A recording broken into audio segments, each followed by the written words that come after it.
అందరికీ నమస్కారం. ఈరోజు మనం చెప్పుకోబోయే కథ కలవారి ఇంటి కోడళ్ళు. కథలోకి వెళ్ళబోయే ముందు మీరు కనుక మన ఛానల్ని ఫస్ట్ టైం చూస్తున్నట్లయితే తప్పకుండా మన ఛానల్ని లైక్ చేయండి, షేర్ చేయండి, సబ్స్క్రైబ్ చేయండి, బెల్ ఐకాన్ క్లిక్ చేసి ఆల్ అనే బటన్ని ప్రెస్ చేయడం మర్చిపోకండి. తప్పకుండా మన ఛానల్ని మీరు ఎంకరేజ్ చేస్తూ ఇంకా ముందుకు తీసుకెళ్లాలనే మీ లైక్స్, మీ కమెంట్స్ నన్ను ఎంతో సపోర్ట్ చేస్తున్నాయి. అందుకు మీకు ధన్యవాదాలు తెలియచేస్తూ ఇంకా మీరు మన ఛానల్ని సపోర్ట్ చేయండి, లైక్ చేయండి, షేర్ చేయండి, సబ్స్క్రైబ్ చేయండి, మంచి కమెంట్ పెట్టండి, నాకు బూస్టింగ్ ఇవ్వండి. మరి కథలోకి వెళ్ళిపోదామా? కథని ఎక్కడ స్కిప్ చేయకుండా విందాం. నువ్వే కదా మా షోరూమ్ దగ్గరకు వచ్చింది అన్నారు కోడళ్ళు. అనేసరికి నవ్వేసి ఊరుకుంది సుష్మ. అవునా, వచ్చిందా, పాపం జాబ్ కోసమని తెగ తిరిగిందంట అని వీళ్ళిద్దరూ సపోర్ట్ చేసి ఇంట్లో ఉంచేశారు. ఆ తర్వాత నుంచే ఇక వీళ్ళిద్దరినీ కూడా ఆంటీ అంటాం, అక్క అంటాం చూసినటువంటి రెండో కోడలు దీప్తి ఇక జయప్రద ఆంటీ, నీరజ అక్క అంటే ఇలారా అంది సుష్మని. అంటే ఏంటి దీప్తి అంది. అనేసరికి ఏంటి అంది శైలజ. అది కాదు శైలజ, ఏంటో దీప్తి పిలిస్తే అనేసరికి ఎవరు మేము, ఎవరు నువ్వు అన్నారు అక్క చెల్లెళ్ళు. అంటే అంది సుష్మ. అంటే నువ్వు ఇంట్లో మెయిడ్గా, సర్వెంట్గా, సూపర్వైజర్గా మా కింద పనిచేయటానికి వచ్చావు కదా, నువ్వు మమ్మల్ని మేడం అని పిలవాలి. నువ్వు దీప్తి అని ఏకవచనాలు వాడి శైలజ అని పేర్లు పెట్టి మమ్మల్ని పిలవకూడదు. వయసులో నాకన్నా చిన్నవాళ్ళని, కానీ బ్రతుకులో ఎవరూ అందుకోలేనంత ఎత్తులో ఆ భగవంతుడు మా మామయ్య గారు మా భర్తల రూపంలో మమ్మల్ని ఉంచేశాడు కదా, నువ్వు నీ హద్దుల్లో ఉంటే మంచిదే అనేసిన తర్వాత అన్నట్టు ఏంటి నువ్వు అంటుంది అంది మైథిలి. అంటే ఏమన్నానో, జయప్రద ఆంటీ ఏంటి, నీరజక్క ఏంటి అంది. అంటే అది కాదు, పెద్దవాళ్ళని. ఎవరు పెద్దవాళ్ళు, ఎవరికన్నా పెద్దవాళ్ళు, ఎవరు పెద్దరికాల గురించి నీకు అంతేదేమన్నారు. జయప్రద మ్యామ్, అలాగే నీరజ మ్యామ్ అని పిలవచ్చు కదా, అంతకు ముందుండే అమ్మాయి అలాగే పిలిచేది మా అందరినీ కూడా. నువ్వు ఈ ఇంట్లో మనిషివి కాదు, ఈ ఇంట్లో పని మనిషివి అని గుర్తుపెట్టుకో అంది మైథిలే. దాంతో చంప మీద ఎవరో పెళ్ళును కొట్టినట్టు అనిపించింది సుష్మకే.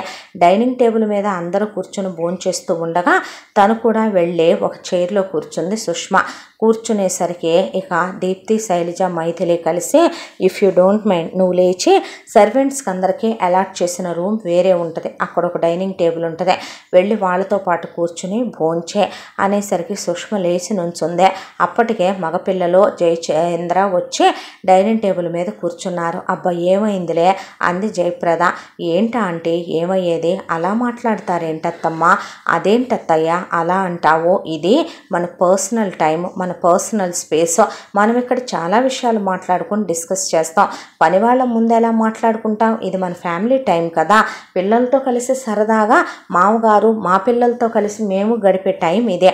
అయినా మన కుటుంబంలోకి వస్తే మన కుటుంబంలోని వ్యక్తి అయితే కనుక మనం అలా కూర్చోమని చెప్తాం, తను పరాయి వ్యక్తి కదా, అలా ఎలా కలుపుకుపోతాం మనం అనేసేపాటికి సుష్మ లేచి వెళ్ళపోతుంటే ఏమనుకోకమ్మా అంది జయప్రద. నేనేమి భోంచేయొద్దనలేదండి, వెళ్ళి వేరే ఉండే తినమంటున్నాను అంది దీప్తి. అనేసరికి నీరజ అది కాదు దీప్తి అక్క, నువ్వు కొంచెం ఊరుకుంటావా అంది శైలజ. అనేసరికి చూడక్క, చెప్పు కాలికుండాలి, కుక్క వాకిట్లో ఉండాలి, దూడ దొడ్లో ఉండాలి, చీపిరి మూలనుండాలి, తేలు చెప్పు కింద ఉండాలి, వేటి హద్దుల్లో అవి ఉండాలి. అర్థమైందా? యజమానికి పనివాడికి ఎప్పుడూ తేడా ఉంటుందక్క. ఎప్పుడు వాళ్ళ పరిధుల్ని మించి వాళ్ళని హద్దులు దాటి మనం రానివ్వనకూడదు, వాళ్ళు రానకూడదు అనేసి కూర్చున్నారు ముగ్గురు. దాంతో అది కాదు అని జయప్రద అనబోతే, మా ఎందుకు ఒక విషయాన్ని వదలకుండా లాగుతున్నావు సోదిలాగా అన్నాడు మహేంద్ర. అది కాదు పెద్దోడా, నోరుమోయ్ అన్నాడు జయచంద్ర. అనేసరికి అదేంటి మమ్మీ, మన ఫ్యామిలీలో తనేమన్నా ఒక ఫ్యామిలీ మెంబరా ఏంటి, అంత ఫీల్ అయిపోతున్నారు నువ్వు వదినా అన్నారు మిగతా కొడుకులు. అనేసరికి అక్కడికి ఆ విషయం అయిపోయింది. అందరూ నిద్రపోయిన తర్వాత మహేంద్ర సుష్మ రూమ్లోకి వెళ్ళి ఎందుకు వచ్చావే నువ్వు అంటే, నీకు తెలియదా నేను ఎందుకు వచ్చానో, నీ పెళ్ళాం గొడ్రాలు, దానికి పిల్లలు లేరు, నీ తమ్ముడు పెళ్ళాలు చూడు చల్లగా పిల్లల్ని కని ఇంట్లో ఎలా తిరుగుతున్నారో నీ పడకలో నీ పక్కన ఉండాల్సిన ప్లేసు నాదే, అలాగే నీ పెళ్ళాం మెళ్ళో ఉండాల్సిన తాళి నా మెళ్ళో ఉండాలి. నేను నిన్ను ఆ రోజు కాలదనుకున్నాను, ఈరోజు కావాలనుకుంటున్నాను. దానికి డివోర్స్ ఇచ్చే పిల్లలు పుట్టట్లేదని దాన్ని వదిలే నన్ను పెళ్లి చేసుకో. మీ అమ్మా నాన్నలకి పెద్ద కోడలుగా నీ తమ్ముళ్ళ నుంచి నువ్వేం విడిపోనక్కర్లేదు. ఇప్పుడు ఎవరైతే కనుక నన్ను మేడం అనమన్నారో వాళ్ళతోనే నేను అక్క అనిపించుకోవాలి నీ తమ్ముడు పెళ్ళాలతో అనేసరికి మహేంద్ర జుట్టు పట్టుకొని సుష్మ బ్యాగ్ పట్టుకొని బయటికి తీసుకొచ్చి ఒక్క తోపు దోసి బయటికి, ఇంకొకసారి ఇంట్లోకి అడుగు పెట్టాలనుకుంటే చెప్పుతో కొడతా చేత్తో కాదు అనేసి వెళ్ళిపోయి పడుకున్నాడు. దాంతో తెల్లాడేసరికి ఇంటి తలుపులు తీసేసరికి ఇంటి ముందే చెదిరిపోయిన జుట్టుతో అలా కూర్చొనుంది సుష్మ. బ్యాగు బట్టలన్నీ 4 కింద పడేసుకొని. ఏంటమ్మా అలా ఉన్నావని జయప్రద అనేపాటికి కళ్ళల్లో నీళ్లు పెట్టుకొని లేచి నుంచుంది. అప్పుడే జాగింగులకి జిమ్ములకి వెళ్దామని అందరు లేచి పిల్లలు కూడా లేచి ఒక్కొక్కళ్ళు వస్తున్నారు. దాంతో రాత్రి మీ పెద్ద అబ్బాయి నా గదిలోకి వచ్చారనేపాటికి ఇంట్లో వాళ్ళంతా అలా చూశారు, స్థానుగులైపోయి. చాలా ఆక్వర్డ్గా తల తీసేసినట్టు అనిపించింది మహేంద్రకి. వెళ్ళావా నువ్వు తన గదిలోకి అంద నీరజ. అక్క అలా మాట్లాడకూడదు, ఇల్లు మంది కదా అన్నారు తోడుకోడళ్ళు. వదిన మన ఇంట్లో ఎక్కడికి వెళ్తే ఏముంది, ఇది మనిల్లు కానీ తనిల్లు కాదుగా అన్నాడు మడుతులో. ఏరా పెద్దోడా, అసలు నీకు బుద్ధి ఉందా బుద్ధి లేదా? పెళ్లి కానీ ఆడపిల్ల గదిలోకి నువ్వు వెళ్లాల్సిన అవసరం ఏంటి? పెళ్లి కాలేదా ఎవరికి అన్నాడు మహేంద్ర. తనకి పెళ్లి కాలేదుగా, నీకు తెలీదా అంద నీరజ. అప్పుడు అర్థమైంది పెళ్ళి కాలేదని చెప్పింది సుష్మ వీళ్ళిద్దరికీ అని. ఆ తర్వాత ఎందుకు వెళ్ళావురా, ఏం పనుండి వెళ్ళావు? ఆయనకి నా పని నచ్చట్లేదంట, నేను నచ్చట్లేదంట, అందుకే వెళ్ళిపోమ్మన్నారు, అందుకే నా బ్యాగు నన్ను బయటికి గెంటేశారు అని చెప్పేసరికి పెద్దోడా నువ్వెప్పుడు అడ్డమైన పని వాళ్ళ గదుల్లోకి, అడ్డమైన అలగావాటి గదుల్లోకి వెళుతున్నావు? ఇదేనా నువ్వు నేర్చుకుంది? నీకు నచ్చకపోతే కనుక మీ అమ్మకి నీ పెళ్ళానికి చెప్పి 5 నిమిషాల ప్రకారం తీసేయించు, అంతేకాని నువ్వు వెళ్ళటమేంట్రా? అది రాత్రిపూట ఇంట్లో వాళ్ళందరూ పడుకున్నాక డాడీ నాకు ఫోన్ కాల్ వచ్చింది, మాట్లాడుతూ బయటకు వచ్చాను, ఆ అమ్మాయికి చెప్దామనుకుంటే వీళ్ళిద్దరు అమ్మాయిని వెళ్ళనివ్వట్లేదు, అందుకే వెళ్ళిపోమన్నాను. అసలు ఎందుకు వెళ్ళిపోమన్నావు నువ్వు తన్నే? ఎందుకు నచ్చట్లేదురా నీకు ఆ అమ్మాయి అని అడిగేసరికి అమ్మ నీకు ఒకటి చెప్పమంటావా, కొంతమందిని చూస్తే వాళ్ళు కొన్ని పొజిషన్స్కి కరెక్ట్ అనిపించరు. అంటే ఏ తన గురించి నీకేం తెలుసనే? నాకు తెలుసని కాదు, తను చూస్తే నాకు అనిపించిందని చెప్తున్నానే. వద్దని చెప్పామా నీకు ఇంట్లో పని వాళ్ళ విషయాల్లో కలగజేసుకోకూడదని మా ఇద్దరి మీద ఒట్టే అని, ఇక నుంచి నువ్వు కలగజేసుకోకూడదంటే మీ సావు మీరు సావండనే.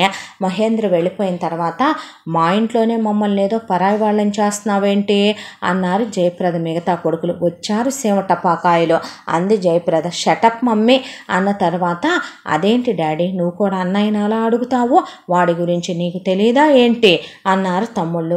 ఊరుకోండి మామయ్య గారు, ఏదైనా ఉంటే మనంగా ఉన్నప్పుడు మాట్లాడండి, అడ్డమైన పరాయి వాళ్ళ ముందు మాట్లాడి బావగారి విలువ తగ్గిస్తే మేము ఊరుకోం అన్నారు.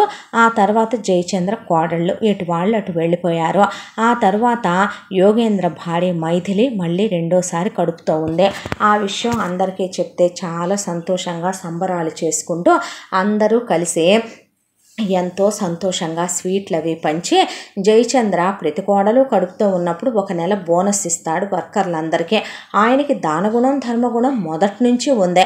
జయప్రద భారీ ఎత్తున యజ్ఞాలు హోమాలు జరిపిస్తుంది ఆవిడ, అందరినీ పీటల మీద కూర్చోబెట్టుద్ది. అప్పుడు అయితే ఇక ఎటు వాళ్ళటు వెళ్ళిపోయిన తర్వాత కడుపుతో ఉందని చెప్పి మైథిలిని యోగేంద్ర చాలా ప్రేమగా చూసుకుంటున్నాడు.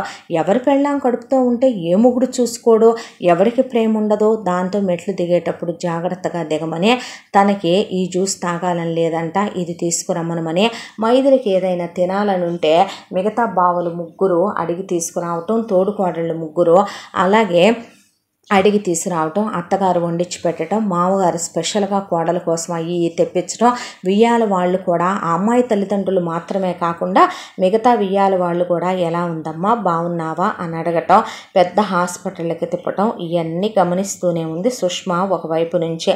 అయితే ఒక రోజున ఇంట్లో వాళ్ళు జయచంద్ర మిగతా వాళ్ళంతా ఆఫీసులకు వెళ్ళిపోయారు. నేను 7వ నెల వరకు వస్తాను, ఆ తర్వాత నుంచి ఇంట్లోనే ఉంటానులే అంది మైథిలి. వద్దురా రెస్ట్ తీసుకొని యోగేంద్ర అన్న, అక్కడుంటే నిన్నే చూస్తే నీలాంటి బేబీ పుట్టుద్దే, ఇక్కడుంటే ఏం చేస్తాను నేను అని కడుపుతో ఉండి కూడా వెళ్ళిపోవటం మొదలుపెట్టింది. ఇంట్లో జయప్రద ఎక్కడికో బయటికి పెత్తనాలకి వెళ్ళిందే. ఇక ఉన్నదే నీరజ ఒకటే. పని వాళ్ళు ఎవరి పనుల్లో వాళ్ళు ఉన్నారు. దాంతో వెళ్ళి నీరజ పక్కనే కూర్చుంది సుష్మ.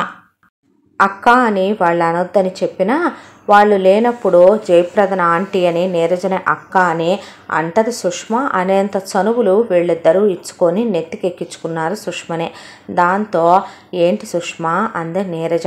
ఏం చేస్తున్నావు? ఏమీ లేదో, సాయంత్రం ఎవరెవరికి ఏమేమి స్నాక్స్ ప్రిపేర్ చేయించాలా అని లిస్ట్ ఒకసారి చెక్ చేస్తున్నాను అంటే, నీ జీవితం అంతా ఇంతే అయిపోతుందక్క అందే. నా జీవితానికి వచ్చిన బాధే ఉంది ఇప్పుడు అన్న తర్వాత, ఈ ఇంట్లో అందరికీ పిల్లలున్నారు, నీకు పిల్లలు లేరనేదే ఆ బాధ నా మనసునే తొలిచేస్తోందే. నీకెప్పుడు బాధ అనిపించదా అక్క అంటే, ఎందుకు బాధ? అత్తమామలు ఉన్నారు, మా ఆయన ఉన్నాడు, నా మరుదులు ఉన్నారు, వాళ్ళ పిల్లలు ఉన్నారు, నా తోడుకోడళ్ళు ఉన్నారు, నాకు టైంపాస్ అయిపోవటం లేదా? నీ పిల్లలు కూడా నీకు ఉండాలిగా, నిన్ను అమ్మా అని పిలిచేవాళ్ళు అనేసరికి నీరజ మనసు కలుక్కుమందే. దాంతో ఒకసారి డాక్టర్ దగ్గర చూపించుకొని ఉండాల్సింది కదా. ఈ ఇంట్లో అందరికీ ఎవరి పనులు వాళ్ళు చేసుకోవటానికి టైం ఉంటుంది, కానీ నీకంటే నీ పనులన్నీ మానుకుని అందరి గురించి ఆలోచించడం, అందరి బాధ్యతలు తీసుకోవటమే పని. కానీ నీ గురించి నువ్వు పట్టించుకో, వాళ్ళెటూ పట్టించుకోరు, నీకన్న వాళ్ళు అసలు పట్టించుకోరు. అలా అని వదిలేసి ఊరుకుంటావా? ఎంతైనా నీ భర్త బాధ్యత తీసుకొని నాన్న అనిపించుకోవాలని ఆయనకుంటే ఆయనే తీసుకెళ్ళాలి డాక్టర్ దగ్గరికి. ఎటు ఆయన తీసుకెళ్ళలేదు, నువ్వైనా వెళ్ళాలి కదా అక్క అనేసరికి నీరజ ఆ తర్వాత ఏం మాట్లాడలా.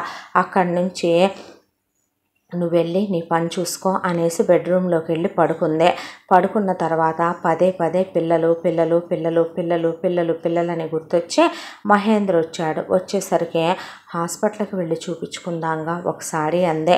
ఏంటి పిచ్చి మాటలు, ఎప్పుడూ లేనిదే, పెళ్ళయ్యి 7 సంవత్సరాలే మనకైంది, మనకేమీ ఒక 10 ఏళ్ళో 15 ఏళ్ళో అవ్వలేదు. ఇప్పటికీ మనకి పుట్టలేదని ఎందుకు అనుకుంటావు? కొంతమందికి ఆలస్యం అవుతూ ఉంటుంది అంటే, ఒకసారి వెళ్ళి చూపించుకుంటే ఏదైనా ప్రాబ్లం ఉండి మెడిసిన్స్ వాడితే మనకి పుడతారు కదా, చెప్తే వినొచ్చు కదా అంది మహేంద్రనే.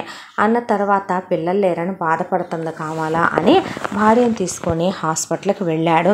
హాస్పిటల్కి వెళ్ళేపాటికి అన్ని టెస్టులు చేసిన డాక్టరు మహేంద్రకి అన్నీ పర్ఫెక్ట్గానే ఉన్నాయని, నీరజకి గర్భసంచిలో ప్రాబ్లం ఉందని, అయితే ఒక 1 ఇయర్ పాటు మెడిసిన్స్ వాడాలని, రెగ్యులర్గా మెడిసిన్స్ వాడితే కనుక ఆవిడికి ప్రెగ్నెన్సీ వచ్చే ఛాన్స్ ఉందని, న్యాచురల్గానే ప్రెగ్నెంట్ అవుద్దని, ఒకవేళ కనుక అలా అవ్వకపోతే మెడికల్ ప్రొసీజర్స్ చాలా ఉన్నాయని, పిల్లల గురించి మీరేం కంగారు పడొద్దని ధైర్యం చెప్పి, స్ట్రెస్ స్ట్రెయిన్ ఎక్కువగా తీసుకోవద్దని చెప్పి మరీ పంపింది డాక్టర్.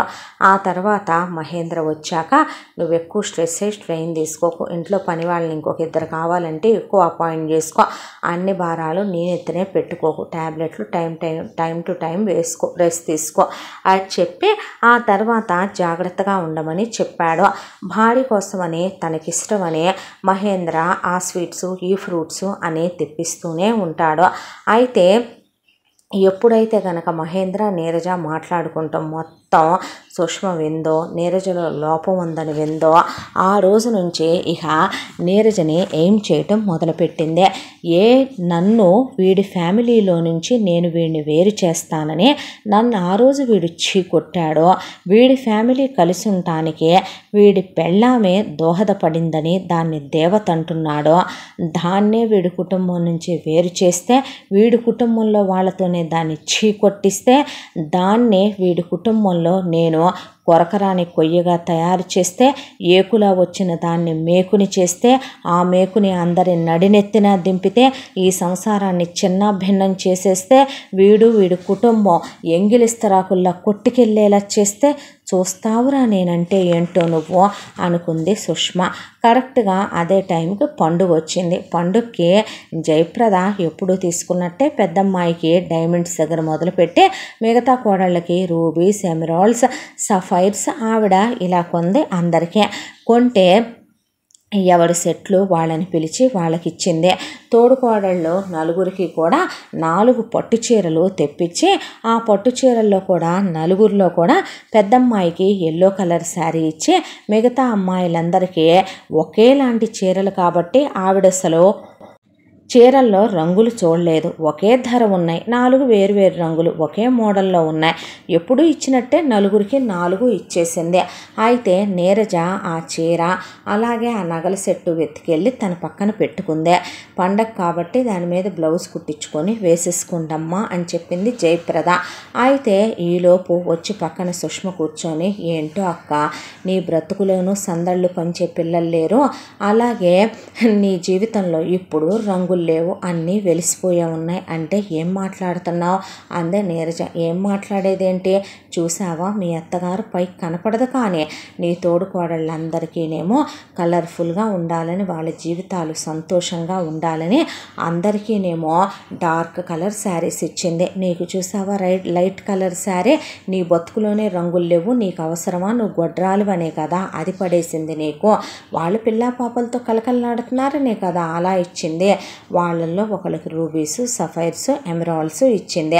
నీకు మాత్రం ఏముంది, తెల్లగా ఉండేటటువంటి డైమండ్సేగా నీ మొహాన పడేసిందే, అందులో అందమా చందమా, రంగా ఆనందమా, అలాగే నీ బతుకును కూడా ప్రజెంట్ చేస్తున్నట్టు ఉన్నాయి అవి అంటే ఏం మాట్లాడుతున్నావు నువ్వు, అదేమీ కాదు అత్తయ్య అలా చేయరు, నీకేం తెలుసక్క ఎవరు ఎలాంటి వాళ్ళో, కొంతమంది పైకి కనపడతారో కొంతమంది పైకి కనపడరు, పైకి మీ అత్తగారు అలా ఉంటదే కానీ నిన్ను మాత్రమే ఉద్యోగం సద్యోగం లేదు, చదువు సంధ్య లేని దానివి, ఏదో పల్లెటూరి బయటివి అన్నట్టుగా ఇంటి బాధ్యతలు అప్పచెప్పినట్టు తాళాలు ఇచ్చినట్టు నాటకమాడి మొత్తం ఇంటి బాధ్యతలన్నీ నీ మీద రుద్దేయలేదు.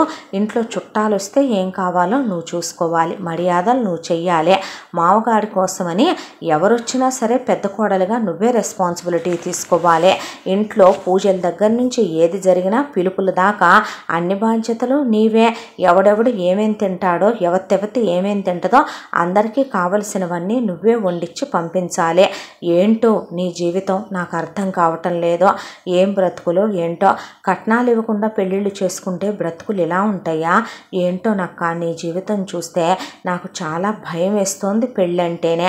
ఐ పిటీ యూ అక్క, ఏమో నువ్వు నా సొంత తోబుట్టు అనుకొని చెప్పాను, ఈ విషయం మన ఇద్దరి మధ్యనే ఉండాలి, అయినా ఒకళ్ళని అనుకొని ఏం లాభంలే, కానీ నీ తోడుకోడళ్ళు ఒక్కొక్కళ్ళు ఇద్దరిద్దరిని ఎత్తుకున్నారే, పిల్లలు పుట్టారే, నీ మరుదులు పేరుకి వదిన అది కావాలి వదిన ఇది కావాలి అంటారే, ఆ వదినమ్మ అమ్మ కాలేదే అని ఎవరైనా పట్టించుకొని హాస్పిటల్కి తీసుకెళ్లారా, ఎవరైనా పట్టించుకొని మందులు వాడారా, నీకోసం ఒక పూట ఉపవాసం ఉన్నారా, నీకోసం పూజలు చేశారా, వాళ్ళ పిల్లల్ని కూడా కని నీ మీద చాకిరీ కని వదిలేయటం తప్ప ఒక్క మాట చెప్పమంటావా, ఎంత పెంచినా వాళ్ళు పరాయి పిల్లలే అవుతారు తప్ప నీ పిల్లలు అవుతారా, పొద్దస్తమానం నీ దగ్గర ఉన్న సాయంత్రం వాళ్ళ అమ్మ బాబులు వచ్చేసరికి వాళ్ళ రూముల్లోకి పిల్లలు గెంతుకుంటూ వెళ్ళిపోతున్నారు మమ్మీ డాడీ అనుకుంటూ, నీదేముంది గొడ్రాలు బతికేగా, పైకి అనకపోయినా మీ అత్తగారు మొన్న అంటుంటే విన్నానులే, నాకేమైంది, నా ముగ్గురు కోడళ్ళు పచ్చగా పిల్లా పాపలతో నా ఇల్లు కలకలలాడేలా చేస్తే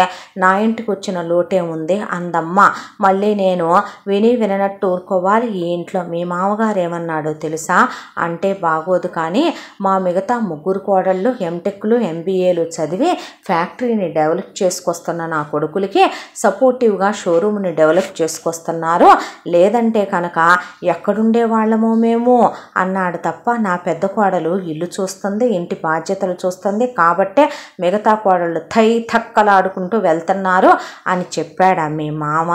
ఏమోనమ్మా ఇంత పార్షియాలిటీలు నేనెక్కడా చూడలేదు, డబ్బున్నోళ్ళ ఇళ్లలో ఇలాగే ఉంటాయేమో మేబీ అనేసిన తర్వాత, ఎందుకులే అక్క ఒకళ్ళని అనుకోవటం, కడుపు చించుకుంటే కాళ్ళ మీద పడుద్దనే, పైకి అనకూడదు, కానీ నీ భర్త మహేంద్రని నేను బాగానే గమనిస్తున్నాను, మీ ఆయన ఏమన్నాడో తెలుసా, మొన్న కూడాను ఒక మాట నీతో అంటుంటేనేలే నేను విన్నాను, అనుకోకుండా నా చెవిని పడిందే, వెళ్ళి ఆంటీ నేను పిలుచుకురమ్మనమంటుంటే వచ్చాను, మీరు మాట్లాడుకుంటున్నారు ఎందుకని పక్కకి నిలబడ్డాను, ఏంటిది అందే, గుర్తుందా నువ్వు పిల్లలు పుట్టట్లేదని బాధపడ్డావు కదా అంటే, అవును, నాలోనే లోపం ఉంది, అయినా దెప్పి పొడచిన దేవుడు ఆయన.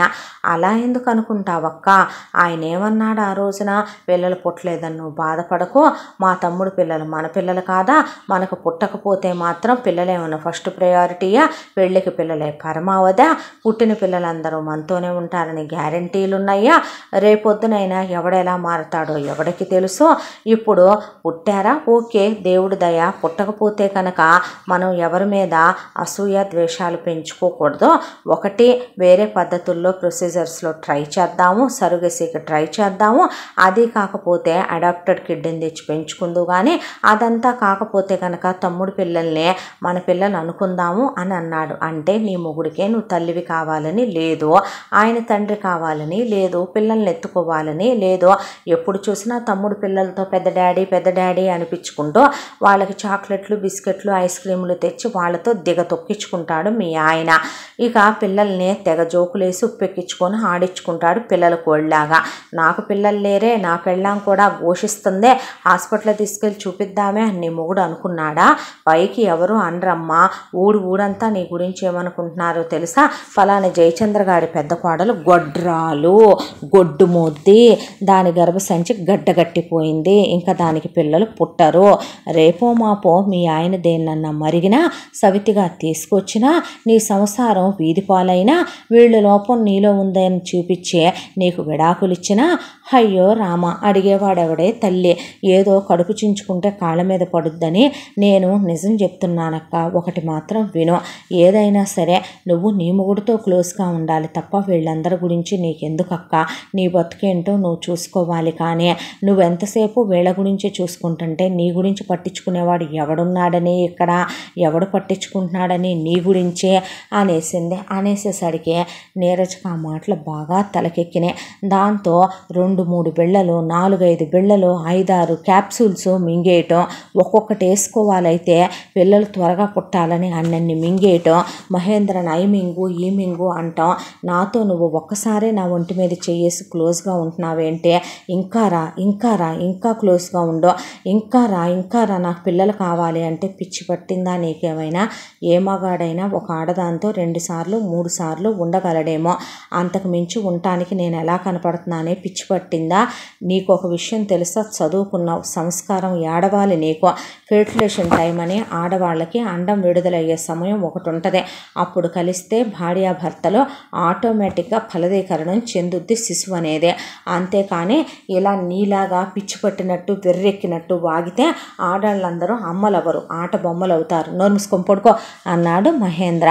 అనేసరికి నిజంగానేగా నీకు పిల్లల్ని ఎత్తుకోవాలని ఉంటే నువ్వు నా క్లోజ్ అవ్వవా అనుకుంది మనసులో. ఆ తర్వాత పిల్లలు ఇక తెల్లారి అల్లరి చేస్తూ ఉంటే దివ్యేంద్ర పిల్లల్ని రే ఏంట్రా ఈ గొడవ అనేసరికి ఇక అబ్బబ్బబ్బబ్బా పెద్ద డాడీ అనుకుంటూ మహేంద్ర దగ్గరికి వెళితే అన్నయ్య వాడికి ఐస్ క్రీమ్ ఇప్పించకరా అంటే, చిన్నప్పుడు నీకు అలాగే ఇప్పించేవాడిని, వాడికి జలుబుందన్నా, నువ్వు జలుబుతో ఉండే తినాలనేవాడివిరా, మరి అప్పుడు నువ్వు అడిగితే లేంది ఇప్పుడు వాడడిగితే వచ్చిందా నా బంగారం అని ఎత్తుకొని ముద్దులు పెట్టుకుంటుంటే, అవునులే నీకు నీ పిల్లల్ని ఎత్తుకొని ముద్దు పెట్టుకోవాలని ఎందుకుంటుంది, నీ తమ్ముడు పిల్లలు నీకు పుట్టారుగా మరి అనుకుంది మనసులో నీరజ.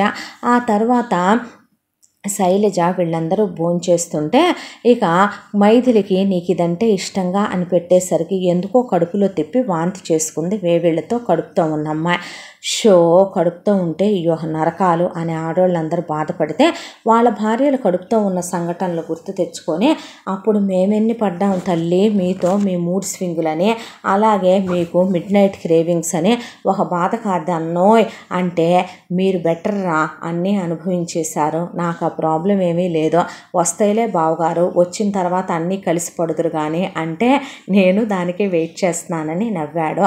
అంటే ఏంటి, నా పెళ్ళాం గొడ్రాలు గొడ్డు మోద్ది, ఎటు పిల్లా పాపని కనలేదు కాబట్టి నేను మీ మొగుళ్ళలాగా నా పెళ్ళాము క్రేవింగ్స్ అడగలేదు, నా పెళ్ళాం వేవిళ్ళు అవ్వలేదు, నా పెళ్ళాం వేవిళ్ళు చేసుకోలేదు, నా పెళ్ళాం చూలింత కాలేకపోయింది, నా పెళ్ళాము గొడ్డు ముద్దు అయిపోయింది అనే కదా నువ్వు ఇండైరెక్ట్గా అన్నావు అనుకుంది నీరజ. అయితే ఒకరోజు పక్కనే కూర్చుని మైథిలి అక్క సీమంతానికి ఏ చీర కొనుక్కోను అందే నీరజని. అంటే నీరజ ఏం మాట్లాడలా, అందరు అక్కడే ఉన్నారు. అక్క నువ్వు దీప్తక్క రెండోసారి ఇది కొనుక్కుంది, శైలజక్క ఇది కొనుక్కుంది, అలాగే అత్తయ్యేమో ఈ కలర్ తీసుకోమంటుంది. లాస్ట్ టైం నేను ఈ కలర్ తీసుకున్నాను మా బుడ్డోడికి, ఇప్పుడు ఏది తీసుకోను అని అడిగింది. అడిగితే ఆ మాటకి నీ కడుపు నీ ఇష్టం, కనేది నువ్వు మోసేది నువ్వు, శుభకార్యాలన్నీ ఈ ఇంట్లో మీవే, శుభాలన్నీ మీకు, నన్ను అడిగేదేముందే, దరిద్రపు దాన్ని గొడ్డుపోద్దాన్ని లే అవతలకి పో అనేసిందే. అనేసేసరికి మైథిలి బెత్తరపోయింది. ఇంట్లో వాళ్ళందరూ అలాగే నుంచునేపాటికి జయప్రద ఏమైంది దీనికి పిచ్చి పట్టిందేంటి అంటే, అమ్మా వదిలేమన్నా అన్నావా అన్నారు మిగతా కొడుకులు. ఏమైంది అక్కకి అత్తయ్య అన్నారు కోడళ్ళు.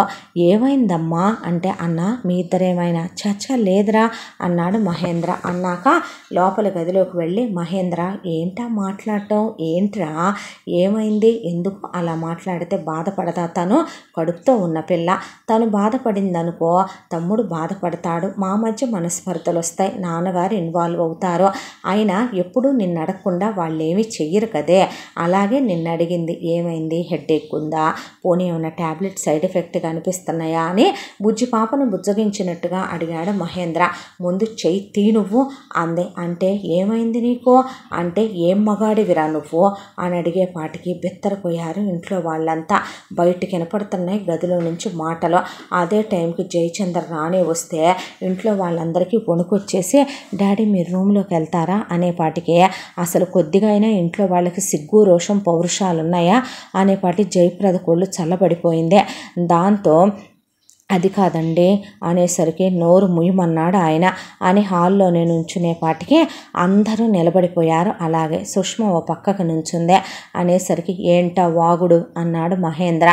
ఏంటా ఈ ఇంట్లో పెద్ద కొడుకు పిల్లలు పుట్టలేదు, పెద్ద కొడుకు పిల్లల్ని ఎత్తుకోవాలి, పెద్ద కొడుకు కూడా నాన్న అనిపించుకోవాలి, పెద్ద కొడుకు పిల్లల చేత తాత నానమ్మ అనిపించుకోవాలని నీ అమ్మ బాబుకి ఉందా?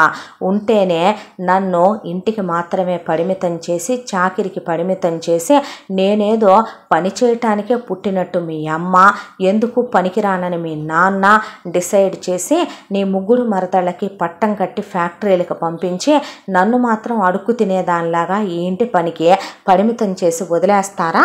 నన్ను హాస్పిటల్కి తీసుకెళ్ళమని నీకు చెప్పొద్దా? అసలు పెద్దవాళ్ళుగా వాళ్ళు తీసుకెళ్ళొద్దా? అంటే ఇప్పుడు ఏం జరిగిపోయిందని నిన్నెవరైనా ఇప్పుడు గొడ్రాలన్నారా? ఎవరో అంటవెందుకు, నువ్వే అంటున్నావుగా. నేనన్నానా? ఎప్పుడన్నానే? ఎందుకు నువ్వు చేసే పనులే అలా ఉంటాయి. నీ తమ్ముడు పిల్లలతో నువ్వు డాడీ అని పిలిపించుకోవటం ఏంటి?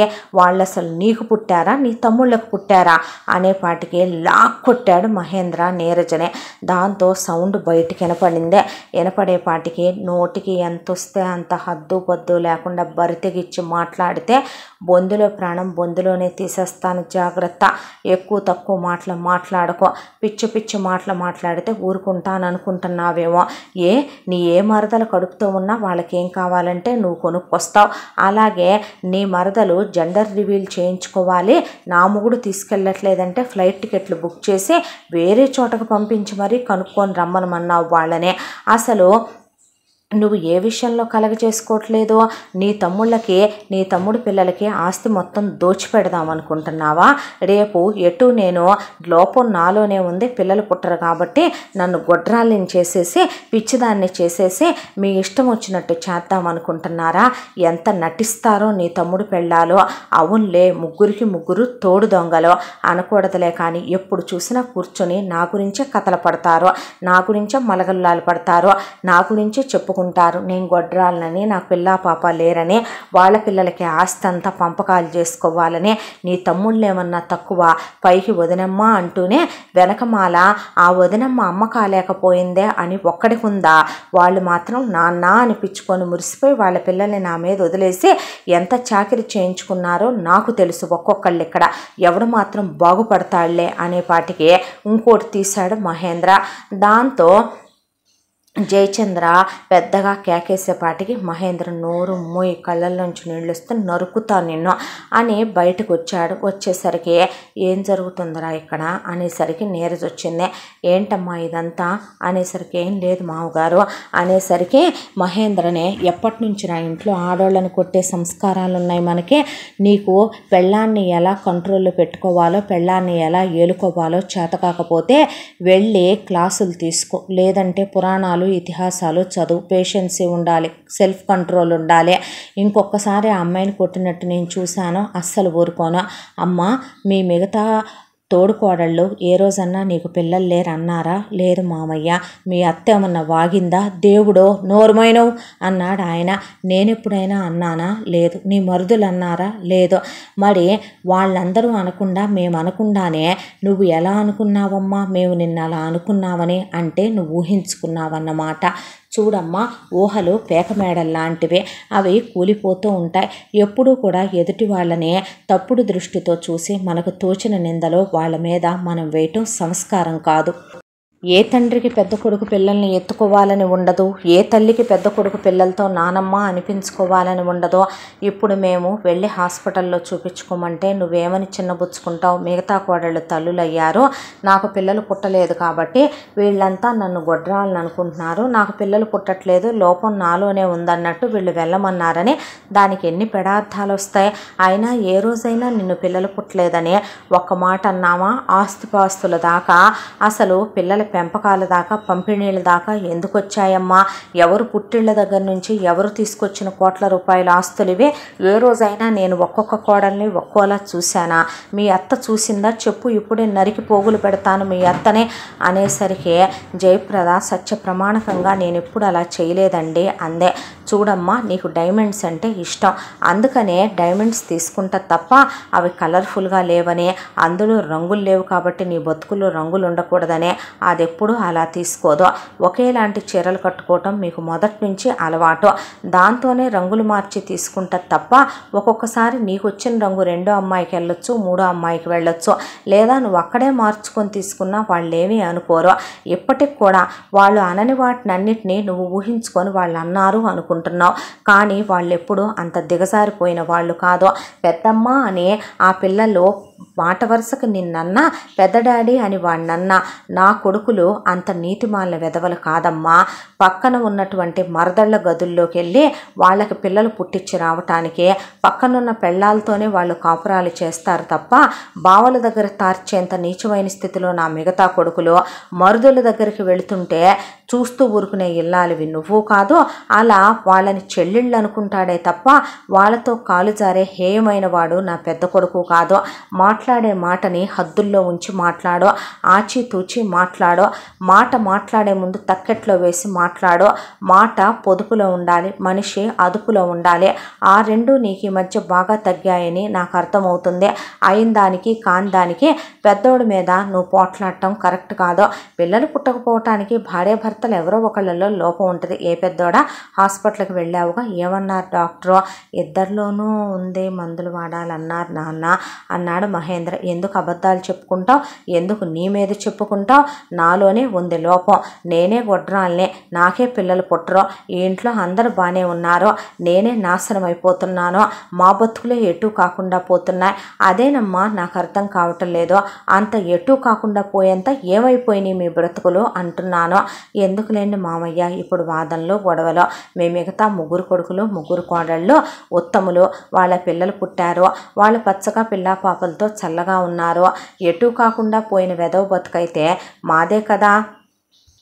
నేను అలా అన్నాను ఇలా అన్నాను అంటున్నారే కానీ పిల్లలు లేని ఒక అమ్మ బాధ ఎలా ఉంటుందో, మొగుడు పెళ్ళాన్ని పట్టించుకోకపోతే ఆ గోడు ఎలా ఉంటుందో పెద్దవాళ్ళు మీకు మాత్రం తెలియదా? మీకు ఎదురు చెప్తున్నానని అనుకోకండి అని నీరజ అక్కడి నుంచి వెళ్ళిపోయిందే. దాంతో జయచంద్ర, ఈ పరిస్థితులన్నీ నీకు నేను 2 వారాలు టైం ఇస్తున్నానే, క్లియర్ అవ్వాలి, లేదంటే నువ్వు ఈ వయసులో మీ పుట్టింటికి వెళ్ళి నేను విడాకులు తీసుకుని ఇంకో పెళ్లి చేసుకొని వీళ్ళకి పిన్నిని తేవాల్సి వస్తుంది అనేసి వెళ్ళిపోయాడు ఆయన. దాంతో జయప్రద దీనికేం పోయే కాలం పుట్టింది, ఎలా తయారైంది అన్న తరువాత ఇక మహేంద్ర నీరజ మధ్య రోజు గొడవలే. ఆ గొడవలు చిలికి గాలివాన్లైపోవటం మొదలైపోయింది. ఈలోపే మైథిలి సీమంతం రానే వచ్చింది. సీమంతానికి దాదాపు ఇక పెద్ద హాలు వాళ్ళ ఇల్లు. 1000 మంది దాకా ఆడాళ్ళు మగాళ్ళు అందరూ వచ్చారు. వచ్చిన వాళ్ళంతా బాగున్నారమ్మా పిల్ల పాపలతో, ఈసారి కూడా నీకు కొడుకే పుడతాడేమో అంటే లేదు మా కూతురే పుట్టుద్దన్నాడు యోగేంద్ర. అలా మాటలు మాట్లాడుకుంటూ ఉండగా ఏమ్మా నువ్వెప్పుడు చేయబోతున్నావు, నానమ్మ తాతయ్యని మీ మావయ్యని అత్తయ్యని అన్నారే తప్ప వచ్చిన వాళ్ళు కూడా నీరజను ఏమీ అనలేదు. నిజం చెప్పాలంటే మా బతుక్కి ఎక్కడ రాసుందిలే, మాదే ఉందిలే, మగతనం లేని మొగుడు ఆడతనం లేని పెళ్ళాన్ని నేను అనేపాటికి వాళ్ళు ఆశ్చర్యపోయారు. దాంతో ఏం మాటలమ్మాయి అవి అనేసరికి పిల్లలు లేరనే బాధ నాకుంటే సరిపోయిందా ఏంటండి, ఈ ఇంట్లో ఉన్న పెద్దోళ్ళకు ఉండదు, ఈ ఇంట్లో ఉన్న చిన్నోళ్ళకి ఉండదు, కట్టుకున్న మొగుడికి ఉండదు, నేను ఒక్కదాన్నే అనుకుంటే సరిపోయిందా వెర్రిబాబులు దాన్నే, ఎంతకాలం అంతా నా వాళ్లే అంతా మందే అనుకోనే పిచ్చిదానిలాగా గొడ్డు చాకరీ చేసుకొచ్చి అందరి పిల్లల్ని నా పిల్లలని పెంచుకొని వచ్చి ముడ్లు మూతులు కడిగి వాళ్ళకి సేవలు చేయటమే సరిపోయింది. నాకు పిల్లలు కావాలి, నా బతుకులు నేను అమ్మ అనిపించుకోవాలి అని అనుకుని గొడ్రాలిని నేను. ఏం చేద్దామండి, నాలోనే లోపం ఉంది. ఎప్పుడెప్పుడు నన్ను ఈ ఇంట్లో నుంచి తోలేసి కొడుకు ఇంకో పెళ్లి చేద్దామని మా అత్త మామ ఎప్పుడు కొత్త తోడుకోడల్ని తెచ్చుకుంటే అక్క అని కలిసిపోదామని మిగతా తోడుకోడళ్ళు ఎదురు చూస్తున్నారు. వాళ్ళు మా ఆస్తి మొత్తం వేసుకోవాలని కన్నేసి కూర్చున్నారండి. ఇంకా మమ్మల్ని ఏం తిన్నిస్తారు, మాకేం పిల్లల్ని పుట్టినిస్తారు, ఈ కొంపేం బాగుపడుద్ది, వీళ్ళేం పిల్లా పాపలతో చల్లగుంటారనే పాటికి అందరి ముందు మాట్లాడకూడదని మహేంద్ర నీరజం లాక్కెళ్ళి గదిలో పడేసి తలుపేశాడు.